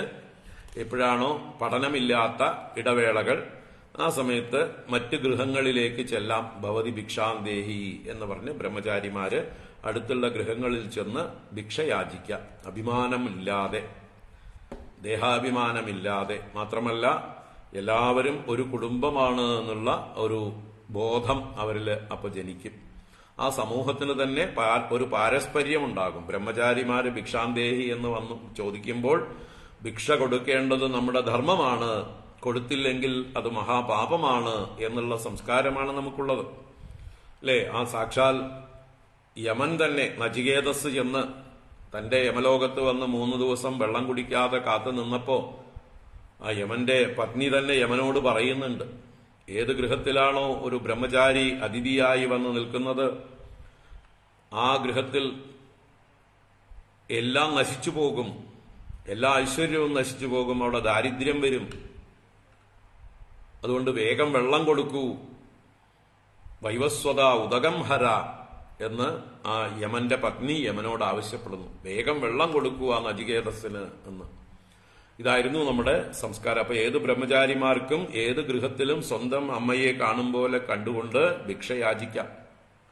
നമ്മുടെ ശങ്കരാചാര്യർ അങ്ങനെ ഒരു ഗൃഹത്തിൽ പോയിട്ടാണ് അവിടെ ദാരിദ്ര്യം കണ്ട് കനകധാരാ സ്തോത്രം ചൊല്ലി അവിടെ സ്വർണ്ണ നെല്ലിക്ക മഴ പെയ്യിച്ചത് ലക്ഷ്മി ദേവിയുടെ അനുഗ്രഹം കൊണ്ട്. അപ്പൊ ഏത് ഗൃഹങ്ങളിലും സ്വന്തം ഗൃഹം പോലെ, സ്വന്തം അമ്മമാരെ കാണുന്നത് പോലെ കാണുന്ന ഒരു പാരസ്പര്യം, ഒരു വിശാലത, ഇതൊക്കെ കുട്ടികളിലും വളരും.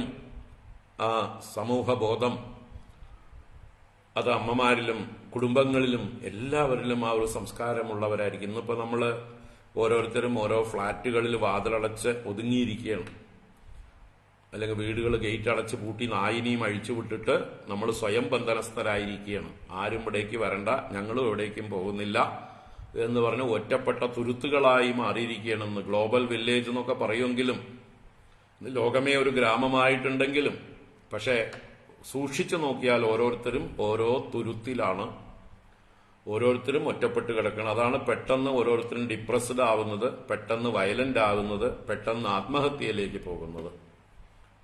ഞാൻ ഒറ്റയ്ക്കാണ് എന്നുള്ളതായിട്ടുള്ള തോന്നലാണ്. നേരെ മറിച്ച് ഈ സാമൂഹ്യ ബോധമുള്ളവരാണെങ്കിൽ പരസ്പരം ഓരോ ആളുകളുടെയും പ്രശ്നങ്ങൾ നമ്മൾ അറിഞ്ഞ് അവരെ അങ്ങോട്ട് സഹായിക്കുകയും നമുക്കൊരു പ്രശ്നം വരുമ്പോൾ മറ്റുള്ളവർ നമ്മളെ സഹായിക്കുകയൊക്കെ ചെയ്യുന്ന ആ ഒരു ബന്ധങ്ങളെല്ലാം നഷ്ടപ്പെട്ടു പോകുന്നു. അപ്പൊ ഇവിടെ കുട്ടികള് അന്നാള് രാവിലെയും വൈകുന്നേരവും പോയി ഭിക്ഷാടനം ചെയ്യണം. തങ്ങൾക്ക് വേണ്ടിയിട്ടല്ല, ഗുരുക്കന്മാർക്ക് വേണ്ടിയിട്ട്, ഗുരുകുലത്തിന്റെ മൊത്തം ക്ഷേമത്തിന് വേണ്ടിയിട്ടാണ് ചോദിക്കുന്നത്. അതുകൊണ്ട് തന്നെ അവർക്ക് പ്രത്യേകിച്ച് ലജ്ജിക്കേണ്ട യാതൊരു കാര്യവും ഇല്ല. അവര് ഓരോ ഗൃഹത്തിലും ചെന്ന് ഭവതി ഭിക്ഷാന്തേഹി ഭവതി ഭിക്ഷാന്തേഹി എന്ന് 3 പ്രാവശ്യം പറയും. കുറച്ചു നേരം നിൽക്കും, കിട്ടിയത് കൊണ്ടുവരും. എതിർച്ചാലാപ സന്തുഷ്ടരാവാൻ അവരവിടുന്ന് തന്നെ പഠിക്കും. അങ്ങനെ സായംപ്രാതശ്ചരേത് ഭൈക്ഷ്യം ഗുരവേ തന്നിവേദയേത്. തത് കിട്ടിയത് എന്താണോ അത് ഗുരവേ നിവേദയേത്, ഗുരുവിനായി കൊണ്ട് സമർപ്പിക്കണം. ചിലർക്ക് കുറച്ച് കിട്ടും, ചിലർക്ക് കൂടുതൽ കിട്ടും, ചിലർക്ക് ഒന്നും കിട്ടിയില്ല എന്ന് വരും. എന്തൊക്കെയോ കിട്ടുക എന്ന് പറയാൻ പറ്റില്ല. ഭിക്ഷാടനത്തിന് പോയാല് ഇതെല്ലാം കൂടി ഒന്നിച്ച് കൊണ്ടുവന്ന് കൺസോളിഡേറ്റ് ചെയ്ത് അതിനെ പാചകം ചെയ്ത് എല്ലാവർക്കും വീതിച്ചു കൊടുക്കൽ ഗുരുവിന്റെയും ഗുരുപത്നിയുടെയും കർത്തവ്യമാണ്.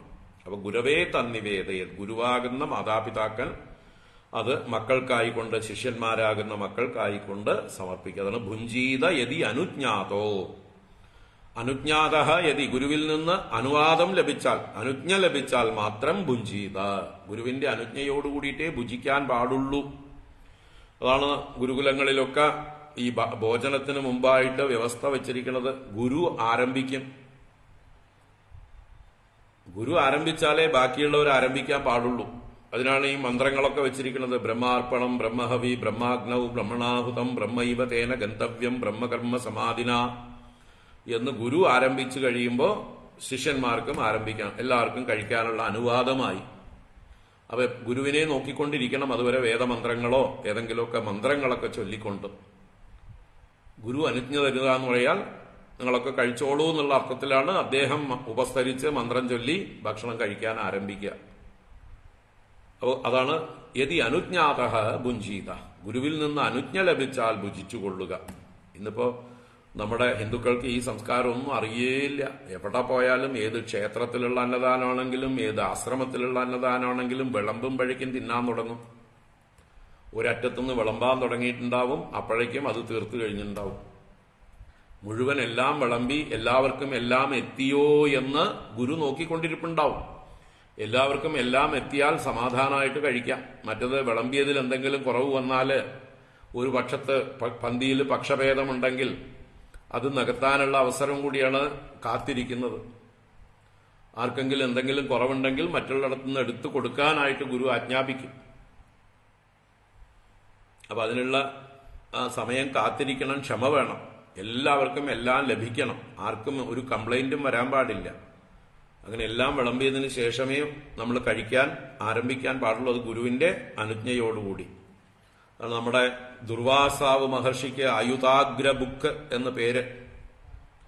10,000 ശിഷ്യന്മാരുടെ അഗ്രേ ഭുജിക്കുന്നവൻ, മുമ്പേ ഭുജിക്കുന്നവൻ. അദ്ദേഹം ഭുജിച്ച് ആജ്ഞ കൊടുത്താലേ അദ്ദേഹത്തിന്റെ ശിഷ്യഗണങ്ങളെല്ലാം കഴിക്കുകയുള്ളൂ. അത് നിർബന്ധമാണ്. തന്റെ കൂടെ എപ്പോഴും 10,000 ശിഷ്യന്മാരെ കൊണ്ടു നടക്കുന്ന ആളും കൂടിയാണ് ദുർവാസാവ് മഹർഷി. ഇതുപോലെ എവിടെ പോയാലും നമ്മളെക്കാൾ മുതിർന്നവർ, അറിവുള്ളവർ, സന്യാസിമാർ, ഗുരുക്കന്മാരൊക്കെ ഉള്ളിടത്ത് നമ്മൾ അവർക്ക് വേണ്ടി കാത്തിരിക്കണം. അവർ കഴിക്കാൻ തുടങ്ങിയതിന് ശേഷമേ നമ്മൾ കഴിക്കാവൂ. അല്ലെങ്കിൽ നമ്മൾ ആദ്യം കഴിച്ചു, അവർ തുടങ്ങിയിട്ടില്ലെങ്കിൽ അതിന് ഉച്ഛിഷ്ടം എന്ന് പറയും. നമ്മൾ കഴിച്ചതിന്റെ ബാക്കിയാണ് അവർ കഴിക്കുന്നത് എന്നുള്ള അർത്ഥമാണ്. അത് തൊട്ടിട്ടില്ലെങ്കിൽ പോലും, ചെന്ന് നമ്മൾ അവരുടെ നിന്ന് എടുത്ത് കഴിച്ചിട്ടില്ലെങ്കിലും, ഈശ്വരന് നമ്മൾ പൂജിക്കുമ്പോൾ എങ്ങനെയാണ്? ഈശ്വര പൂജയ്ക്കുള്ളത് മാറ്റിവെച്ച് നമ്മൾ ബാക്കിയുള്ളതൊക്കെ കഴിക്കുമോ? ഈശ്വരന് സമർപ്പിച്ച ശേഷം മാത്രമേ ബാക്കി എല്ലാവരും അതിനെ പ്രസാദമായിട്ട് കഴിക്കുകയുള്ളൂ. അല്ലാതെ ഈശ്വരനുള്ളത് മാറ്റിവെച്ചിട്ടുണ്ട് നമുക്ക് ബാക്കിയുള്ളത് കഴിക്കാം എന്നാരെങ്കിലും പറയുമോ? അങ്ങനെ കഴിച്ചാൽ അത് ഈശ്വരന് ബാക്കി നമ്മൾ എന്താ പറയുക, നമ്മുടെ ഉച്ഛിഷ്ടമാണ് കൊടുക്കുന്നത്. അതുപോലെയാണ് മഹാത്മാക്കൾക്ക്, ഗുരുക്കന്മാർക്ക് ഒക്കെ നമ്മൾ ആദ്യം കഴിച്ച് അവർ പിന്നീട് കഴിക്കുമ്പോൾ നമ്മുടെ ഉച്ഛിഷ്ടമാണ് അവർ കഴിക്കുന്നത് എന്നുള്ള ബോധം വേണം. അവരുടെ ആജ്ഞ കിട്ടിയാൽ കഴിക്കാം. ഞങ്ങൾ കഴിക്കാൻ വരാൻ വൈകും, നിങ്ങൾ കഴിച്ചോളൂ, ഞങ്ങൾക്കുള്ളത് വേറെ മാറ്റിവെച്ചാൽ മതി എന്ന് അവർ അനുവാദം തന്നാൽ അവർ കഴിച്ചതിന് തുല്യമായി അവരുടെ സമ്മതം കിട്ടി, അപ്പോൾ കഴിക്കാം.